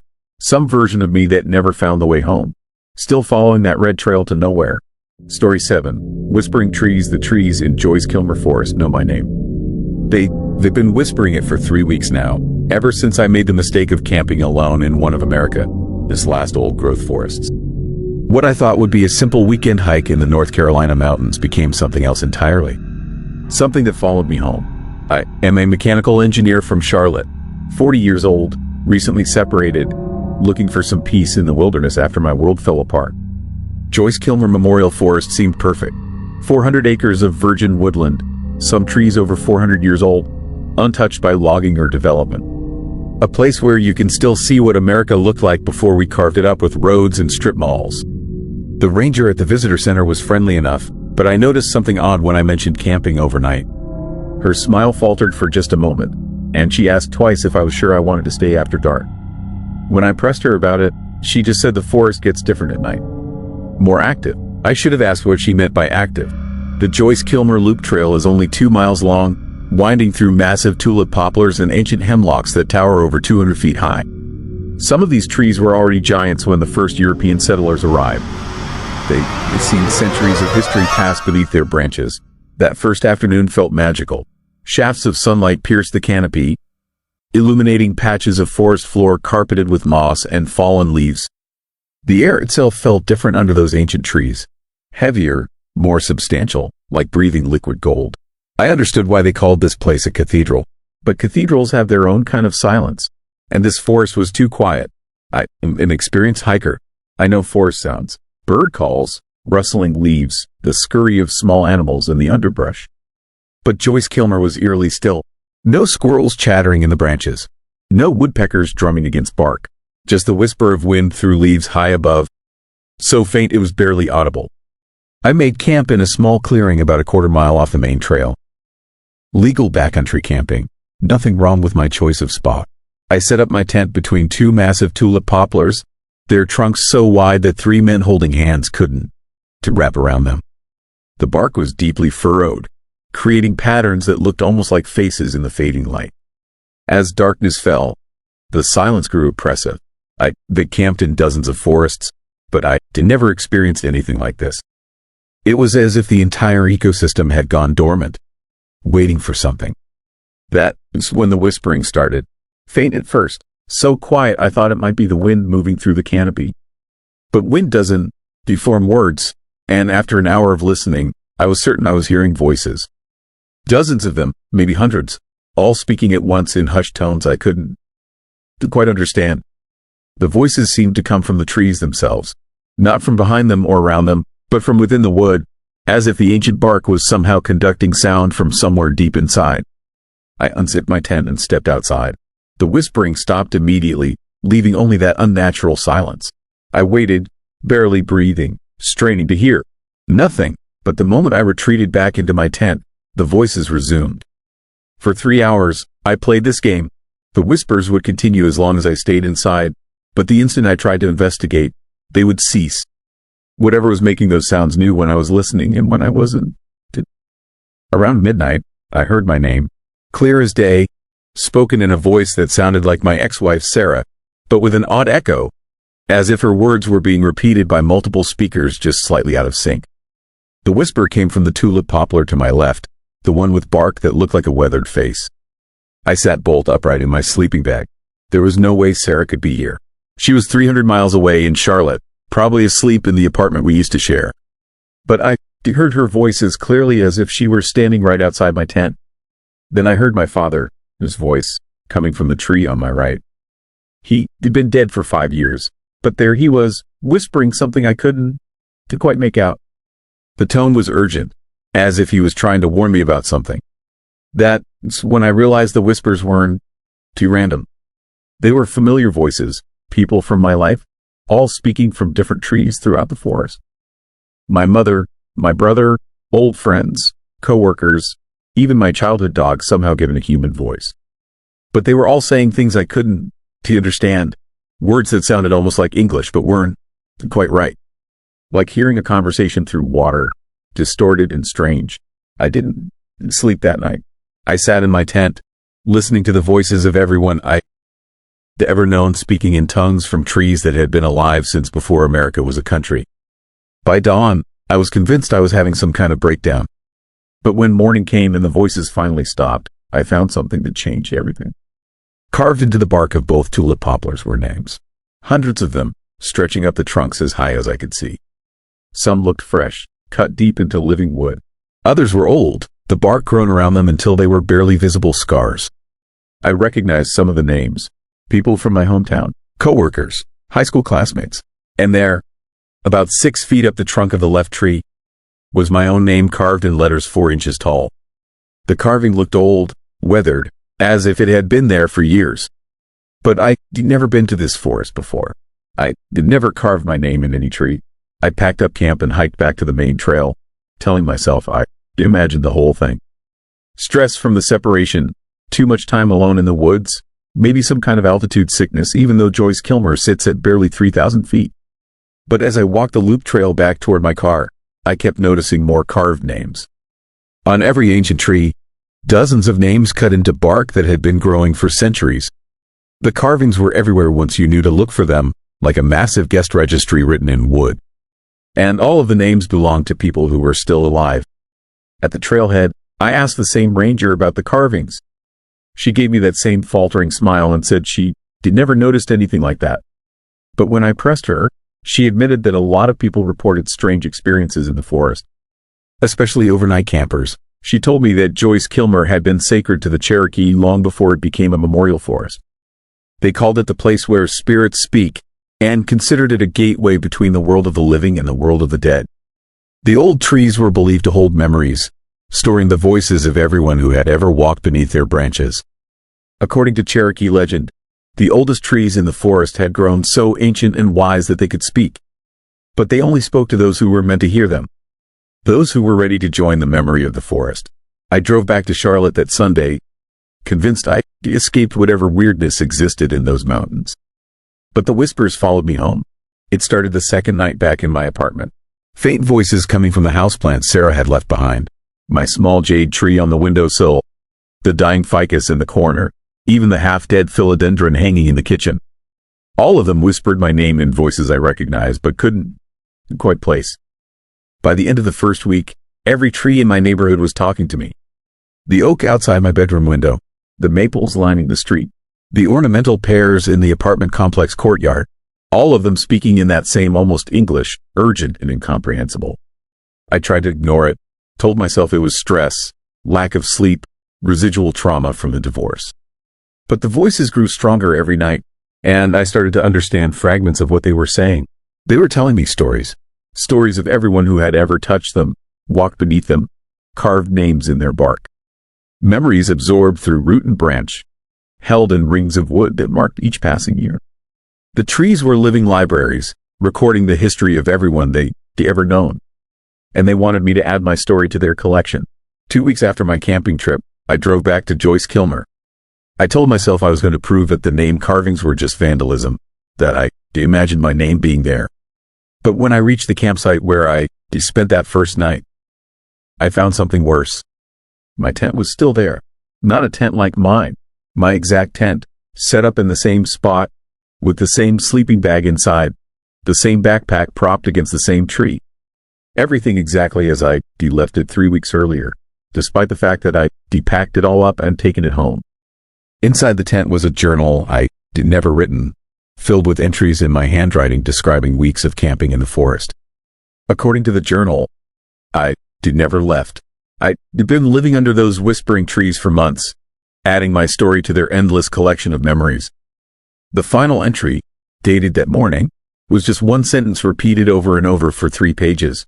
The trees remember everything, and now they remember me. I ran back to my car and drove straight home, but the whispers were waiting for me there too. Every plant, every tree, every piece of wood in my apartment speaking my name in voices that grew clearer and more insistent each night. Last week, I noticed something carved into the oak tree outside my bedroom window. Fresh cuts in the bark, spelling out words in a language I don't recognize but somehow understand. They were welcoming me home. The trees have been patient, but their patience is running out. They shared their memories with me, shown me the stories of countless others who heard the whispers and answered the call. Now they want me to add my voice to their eternal chorus. I can feel myself changing, my roots growing deeper, my thoughts becoming more wooden, more still. Soon I'll return to Joyce Kilmer Forest and take my place among the ancient giants. And when other hikers camp beneath my branches, I'll whisper their names and tell them stories of all the others who came before. The trees remember everything. And now they remember me. Story 8. Eternal Patrol. The dead Confederate soldiers found me on Highway 441, 3 miles south of the Tennessee border. They were marching in perfect formation down the center line, their gray uniforms torn and blood-stained, their faces gaunt with starvation and fear. What terrified me most wasn't that they were ghosts. It was that they were trying to save my life. I am David Chen, 41 years old, a civil engineer from Atlanta. 2 weeks ago, I was driving back from a job site in Gatlinburg when my GPS led me down a mountain road that doesn't exist on any current map.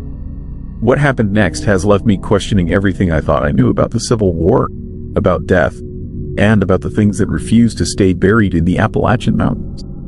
It started with a detour. Interstate 40 was closed due to a massive accident, and my phone's GPS automatically rerouted me through the Smoky Mountains on what appeared to be a scenic back road. Old Highway 441, according to the blue line on my screen. I'd never heard of it, but I was in no hurry to get home to my empty apartment. The road was narrow and winding, cutting through dense forest that seemed untouched by development. No billboards, no gas stations, no cell towers, just mile after mile of ancient trees and crumbling stone walls that looked like they'd been built before Tennessee was even a state. That should have been my first warning. In today, it's America. You done to find 40-mile stretches of highway without a single McDonald's. The sun was setting behind the mountains when I noticed the mist.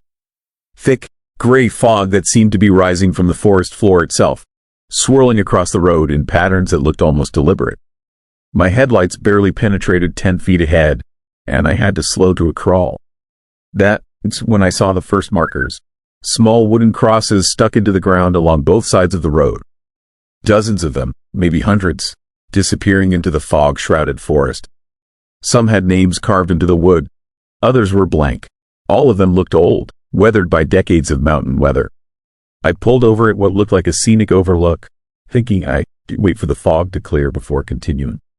But when I got out of my car, I realized this wasn't any ordinary roadside stop.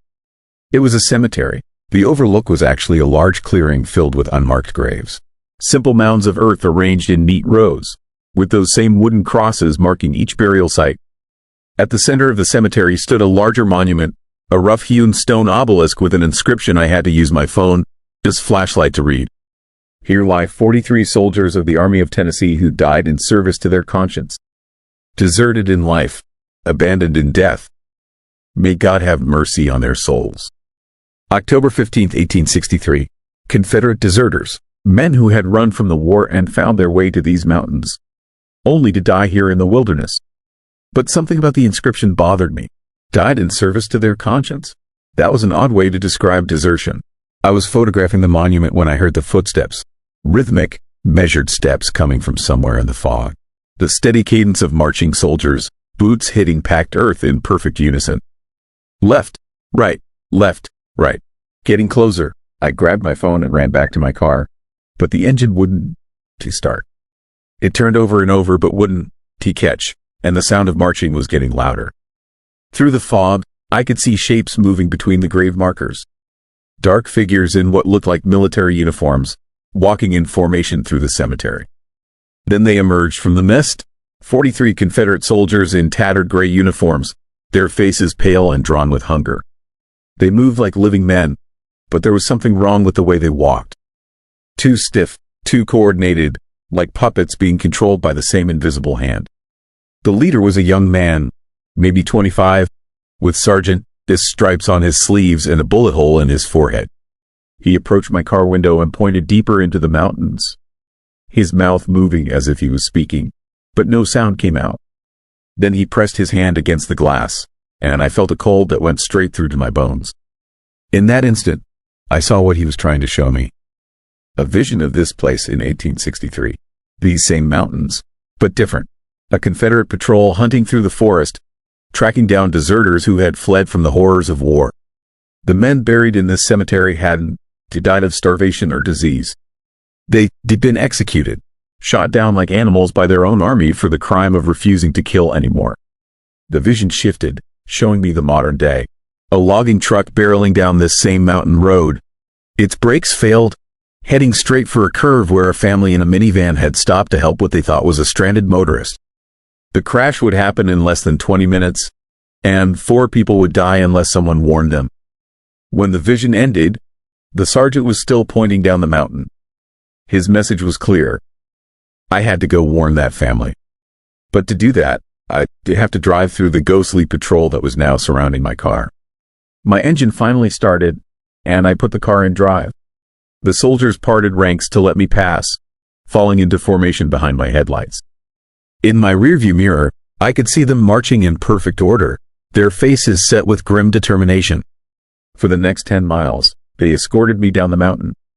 Whenever I tried to slow down or turn around, they would spread out across the road, blocking my path. They were herding me toward something, and I had no choice but to follow their lead. I found the family at mile marker 23.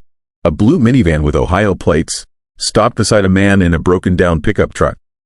A father, mother, and 2 young kids who had pulled over to help what looked like a stranded motorist. But when I got closer, I realized something was terribly wrong. The man beside the pickup truck was translucent, another ghost, but not one of the soldiers.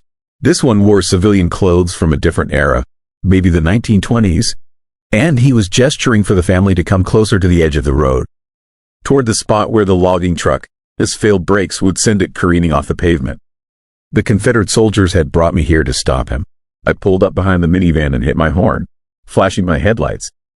The family turned toward me, startled, and in that moment of distraction, the ghostly stranger by the pickup truck flickered and vanished. Seconds later, I heard the rumble of an 18-wheeler coming down the mountain, its engine straining against gravity and physics. The logging truck rounded the curve doing at least 60, its brakes smoking and failing.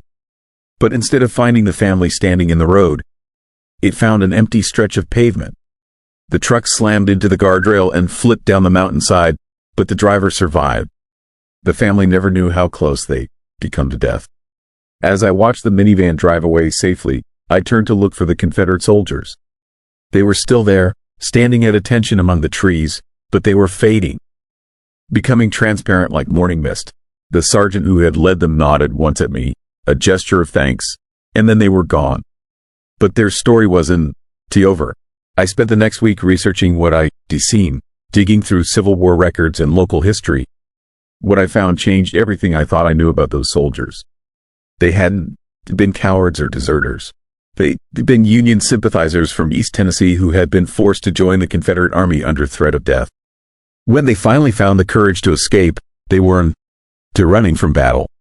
They were running toward home, trying to reach Union lines so they could fight for the cause they actually believed in. The Confederate patrol that hunted them down wasn't enforcing military discipline. They were silencing political dissidents, men who had dared to choose conscience over conscription, freedom over forced loyalty. The 43 soldiers buried in that mountain cemetery had died as heroes, not traitors.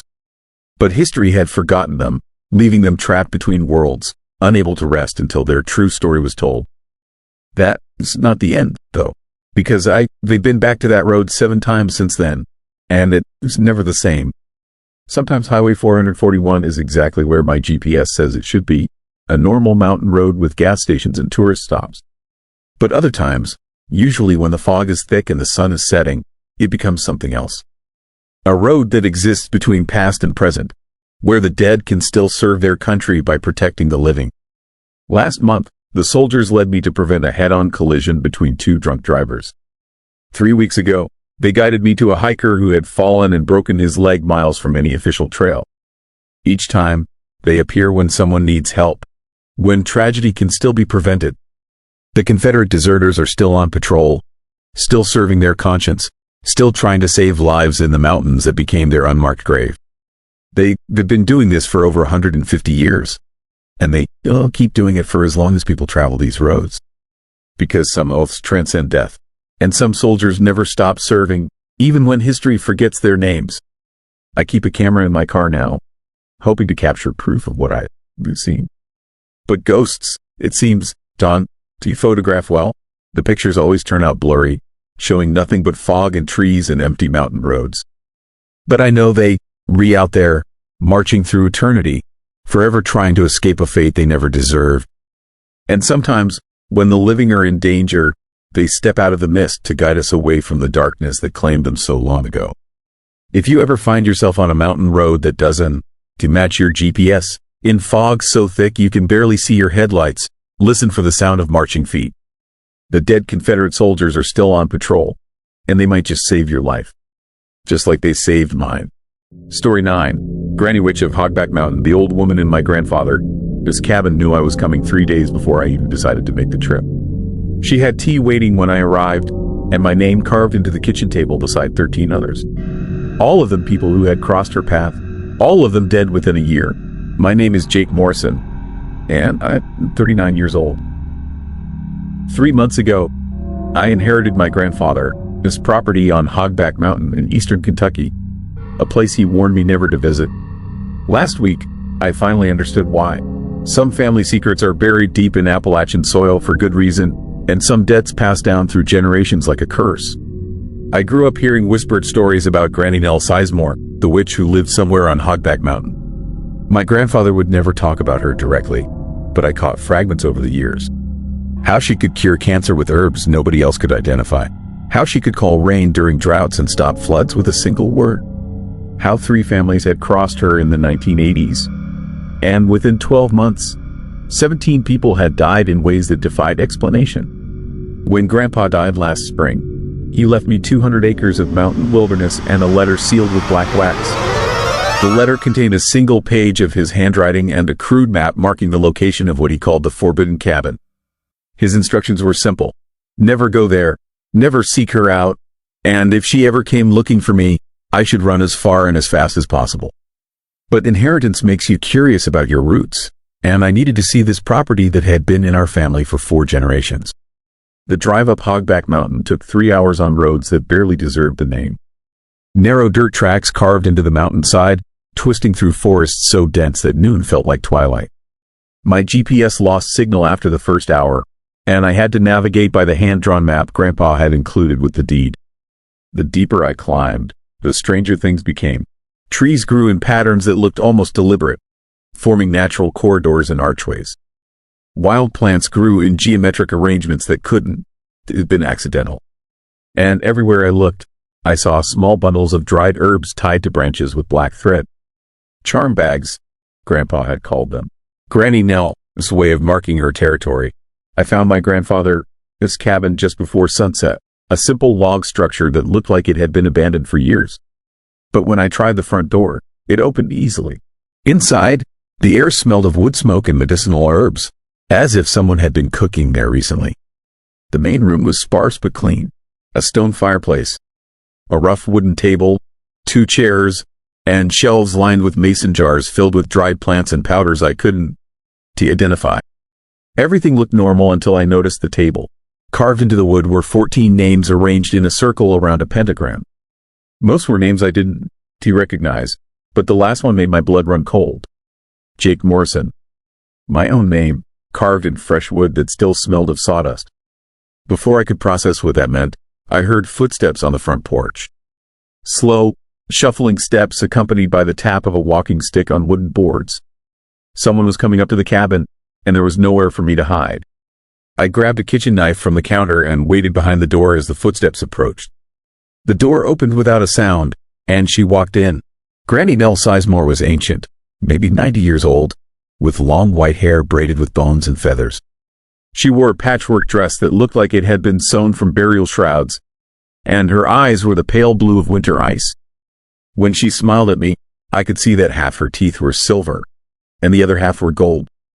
She moved to the stove without acknowledging my presence and began preparing tea from herbs she pulled from a leather pouch at her waist. The smell that rose from the pot was earthy and bitter, like drinking soil and rain. When the tea was ready, she poured 2 cups and sat down at the table, gesturing for me to join her. I found myself obeying without conscious thought, as if my body was no longer under my own control. She spoke in a voice like rustling leaves, telling me things about my family that I never heard before. How my great-great-grandfather had cheated her out of land that rightfully belonged to her people. How he used lawyers and false documents to steal 300 acres of mountain wilderness that contained plants found nowhere else on earth. Plants that could heal any sickness, extend life, or bring about death with equal ease. For over a century, she'd been waiting for someone from our family to return to the mountain. Waiting to collect on a debt that had been passed down through 4 generations of Morrison men. My grandfather had known this day would come, which was why he stayed away from the mountain for 50 years. But now I was here, and the debt had come due. She reached across the table and touched my hand with fingers that felt like tree bark. In that instant, I saw flashes of the 13 other people whose names were carved in the wood. A banker who had tried to foreclose on her neighbors' farms. A strip mine foreman who had poisoned the creek that ran past her garden. A preacher who had called her evil from his pulpit. All of them had died within a year of crossing her path. Heart attacks, car accidents, hunting mishaps, sudden illnesses that no doctor could diagnose or cure. Deaths that looked natural but came with perfect timing, always when their victims thought they were safe. She explained that I had 2 choices. I could take my grandfather's place as keeper of the mountain, learning her secrets and helping her tend to the plants that grew in hidden valleys throughout the wilderness. Or I could leave and wait for my punishment to find me wherever I ran. But if I chose to stay, I would never be able to leave Hogback Mountain again. The herbs and roots that kept her alive required constant attention, and the knowledge she carried would die with her if it wasn't to pass down to someone with Morrison blood. I tried to stand up and leave, but my legs wouldn't obey. The tea she had given me contained something that paralyzed my muscles while keeping my mind perfectly clear. I was trapped in my own body, forced to listen as she described the price of my family's century-old theft.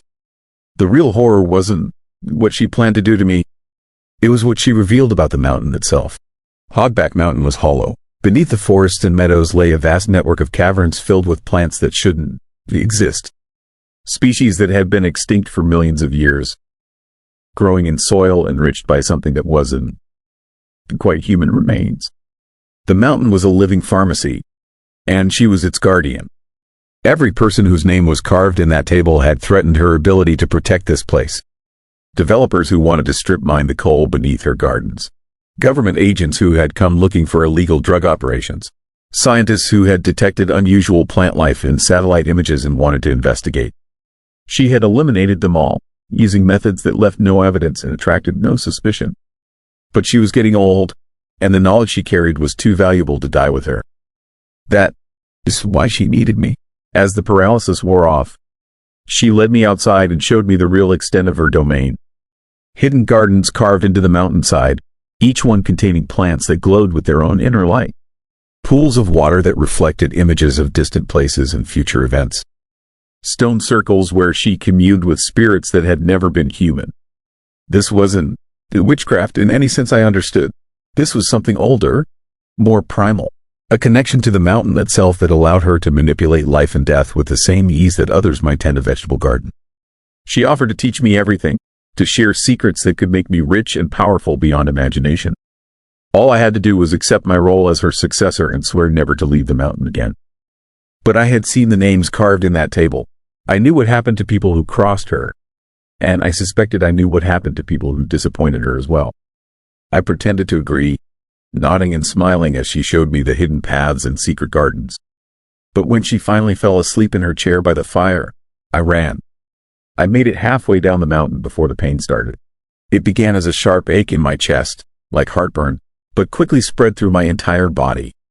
By the time I reached my truck, I could barely breathe. My vision was blurring, and my hands were shaking so violently I couldn't turn the key in the ignition. I drove down that mountain road in agony, stopping every few miles to vomit black liquid that tasted like soil and decay. But with each mile I put between myself and Granny Nell's cabin, the pain got worse instead of better. By the time I reached the hospital in Lexington, I was barely conscious. The doctors ran every test they could think of, but found nothing wrong with me. My blood work was normal. My heart was strong. My organs all functioned perfectly. But I was dying anyway. The pain continued for 3 days, growing stronger each hour. On the 4th day, I woke up feeling completely normal. Better than normal, actually. Stronger, more alert, more alive than I felt in years. That's when I found the package waiting on my doorstep. A small wooden box containing dried herbs, a vial of clear liquid, and a note written in spidery handwriting. The note explained that I had been given a taste of what would happen if I tried to run from my obligations. The herbs would keep me alive and healthy, but only as long as I returned to the mountain once each month to collect a fresh supply. I was on a leash now, tied to Hogback Mountain by invisible chains of plant chemistry and mountain magic. Granny Nell had let me leave, but only so I could serve as her agent in the outside world. The note included a list of names and addresses, people who posed a threat to her mountain sanctuary. Corporate executives, government officials, environmental activists who were asking too many questions about unusual plant life in eastern Kentucky. My job was to visit these people and offer them a choice: leave the mountain alone, or face the consequences of crossing a woman who had been protecting her secrets for over a century. Most of them laughed at me. Some called security. A few threatened to have me arrested for harassment. Within 6 months, all of them were dead. Heart attacks, strokes, rare cancers that progressed with impossible speed. Each death looked natural. But I knew better. I had delivered Granny Nell's warnings, and she had followed through on her promises. I've been making these monthly trips for 8 months now, carrying out tasks that I tell myself are just delivering messages. But I know what I really am. I am her instrument of death, marked and controlled by an ancient woman who treats human life like weeds in her garden. The worst part is that I am starting to understand why she does it. I've seen the hidden valleys where extinct plants grow in impossible abundance. I've witnessed healing miracles that would revolutionize medicine if the world knew they existed. Granny Nell isn't too evil in any way that normal people would recognize. She is a guardian protecting something infinitely valuable from a world that would destroy it for profit. But that doesn't make what I'm doing any less horrifying. Last month, she added a new name to my list. A park ranger who had noticed unusual mineral readings in streams that flow down from Hogback Mountain. A good man with a wife and 2 young children, whose only crime was doing his job too well. I'm supposed to visit him next week, but I don't know if I can go through with it anymore. The herbs she gives me keep me alive, but they rechanging me in ways I don't fully understand. My senses are sharper, my strength is increasing, and sometimes I catch myself thinking in patterns that don't feel entirely human. I'm becoming something else, something that serves the mountain rather than my own conscience. And the most terrifying part is that I'm starting to like it. Granny Nell is over 90 years old. But she has been that age for as long as anyone can remember. The mountain's gifts come with a price, and immortality is just another form of imprisonment. Someday, decades from now, I'll be the ancient guardian sitting in that cabin, waiting for the next Morrison to come looking for his inheritance. And I'll offer him the same choice that was offered to me. The mountain never lets go of what belongs to it, and neither do the people who serve it. If you ever find yourself driving through eastern Kentucky and see signs for Hogback Mountain, keep driving. Some family debts are too dangerous to inherit, and some secrets are better left buried in Appalachian soil.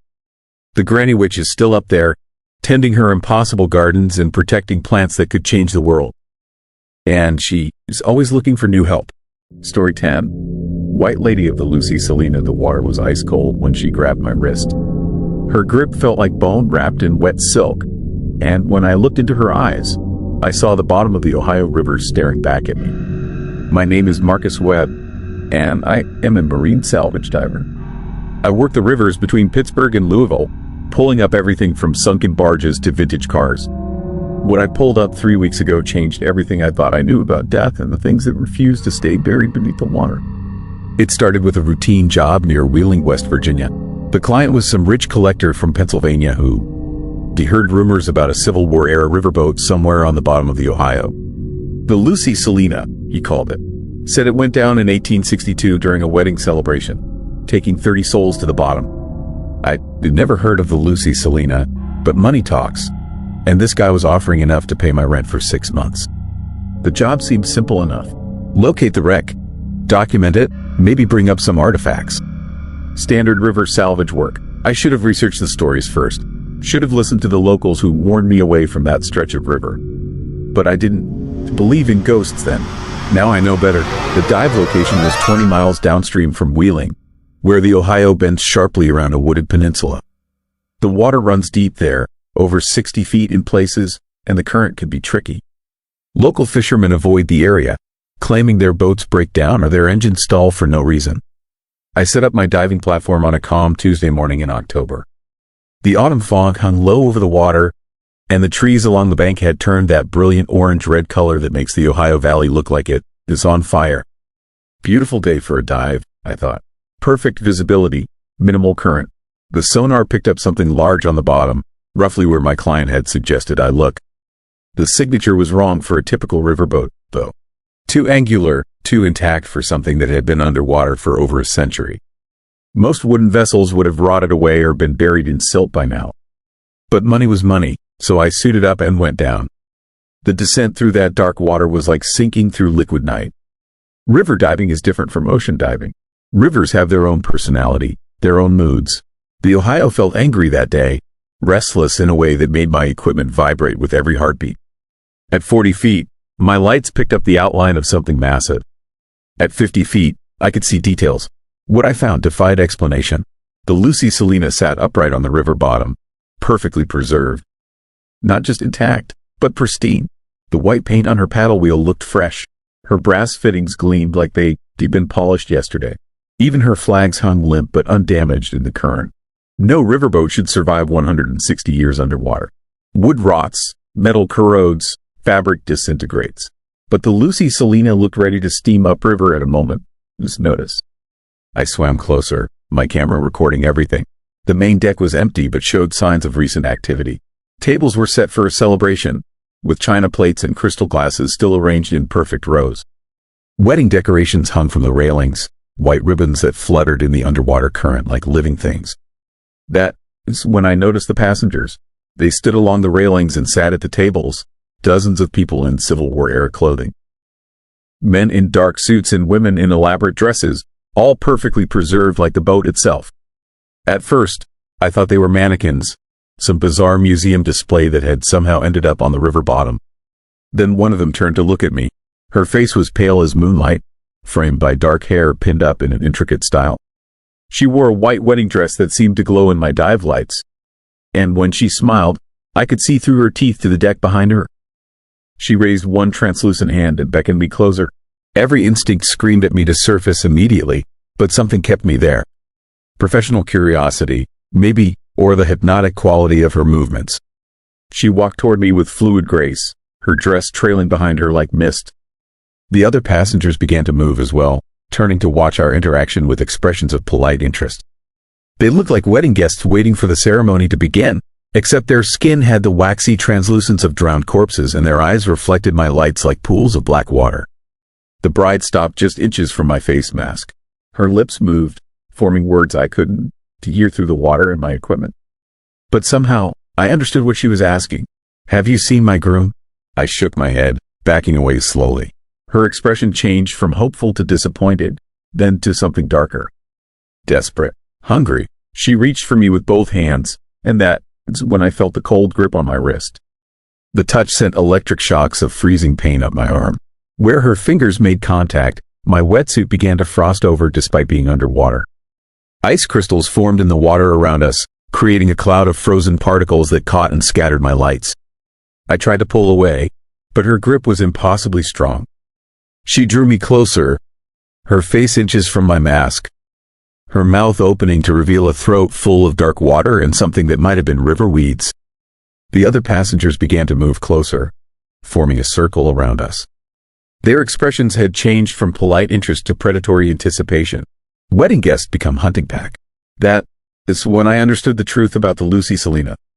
This wasn't a preserved wreck. This was a trap, a snare made of memory and longing and the desperate hunger of the drowned. The bride wasn't looking for her groom. She was collecting replacements, dragging the living down to join her eternal wedding celebration. I activated my emergency ascent system, a compressed air device that would rocket me to the surface whether I wanted to go or not. The bride, the grip tightened, her fingernails digging through my wetsuit and into the flesh beneath. But the ascent system was stronger than her supernatural strength, and I broke free in an explosion of bubbles and frozen water. The surface never felt so good. I gasped air, treading water while my heart hammered against my ribs. Behind me, the dive platform bobbed peacefully in the afternoon sun. Everything looked normal, ordinary, like the underwater nightmare had never happened. But when I checked my equipment, the truth was undeniable. My camera had recorded everything. The pristine riverboat, the ghostly passengers, the bride in white reaching for me with hands like ice and bone. I should have turned the footage over to my client and collected my money. Should have chalked it up to nitrogen narcosis or equipment malfunction. Instead, I started researching. The Lucy Salina was real. Built in Cincinnati in 1859, she was a luxury passenger boat that ran regular routes between Pittsburgh and Louisville. On September 15, 1862, she was carrying a wedding party from Wheeling to Marietta when something went catastrophically wrong. The newspaper accounts were sketchy, but the basic facts were clear. The boat had hit something in the water, something that tore a hole in her hull below the waterline. She sank in minutes, too fast for most passengers to escape. 31 people drowned, including the bride, Catherine Millfield. But the groom, Jonathan Hayes, had survived. He'd been thrown clear when the boat listed to starboard, managed to swim to shore while his new wife went down with the ship. The newspapers described him as inconsolable, claiming he could hear Catherine calling for him from beneath the water. 3 days later, his body was found floating near the wreck site. The coroner ruled it suicide, but local fishermen told different stories. They claimed to have seen a woman in white walking along the riverbank, calling Jonathan his name. Some said she pulled him into the water herself. That was just the beginning. Over the next century and a half, the stretch of river where the Lucy Salina sank became known for unusual drownings. Solo fishermen whose boats were found empty, their owners missing. Night swimmers who vanished without a trace. Search and rescue divers who went down to investigate and never came back up. Always men, always alone, always near the wreck site. The locals developed their own folklore around the incidents. They called her the White Lady of the Lucy Salina, the drowned bride who wandered the riverbank asking men if they'd seen her groom. Those foolish enough to approach her, to offer help or comfort, would be pulled into the water to join her eternal search. I found 12 documented cases over the past 50 years. Men who disappeared near the wreck site under mysterious circumstances. The authorities blamed currents, equipment failure, medical emergencies. But the pattern was too consistent to ignore. Catherine Millfield was still down there, still looking for Jonathan, still adding to her collection of would-be grooms. I tried to put it behind me, to forget what I'd seen and return to normal salvage work. But the White Lady had other plans. She started appearing in my dreams. Not the translucent ghost from the river bottom, but a living woman in a waterlogged wedding dress. She would stand at the foot of my bed, dripping river water onto the carpet, asking the same question over and over. Have you seen my groom? I began seeing her during my waking hours as well. Glimpses of white fabric at the edge of my vision. The sound of wet footsteps following me down empty hallways. The smell of river water in places where no water should be. My apartment developed a persistent dampness that no amount of heat or dehumidification could cure. Condensation formed on my windows in the shape of handprints. My mirrors fogged over with images of the Ohio River, the Lucy Salina visible in the reflection like a ghost ship sailing through my bathroom. The psychological pressure was unbearable. I couldn't sleep, couldn't work, couldn't function. Every body of water reminded me of her grip on my wrist, her desperate hunger for companionship and death. That's when I made the mistake of returning to the wreck site. I told myself I was going to document everything properly, to gather evidence that would force the authorities to take action. Maybe post warnings, restrict diving access, something to prevent other people from encountering what I had experienced. But deep down, I knew the real reason. She was calling me back. The white lady wanted to finish what she started.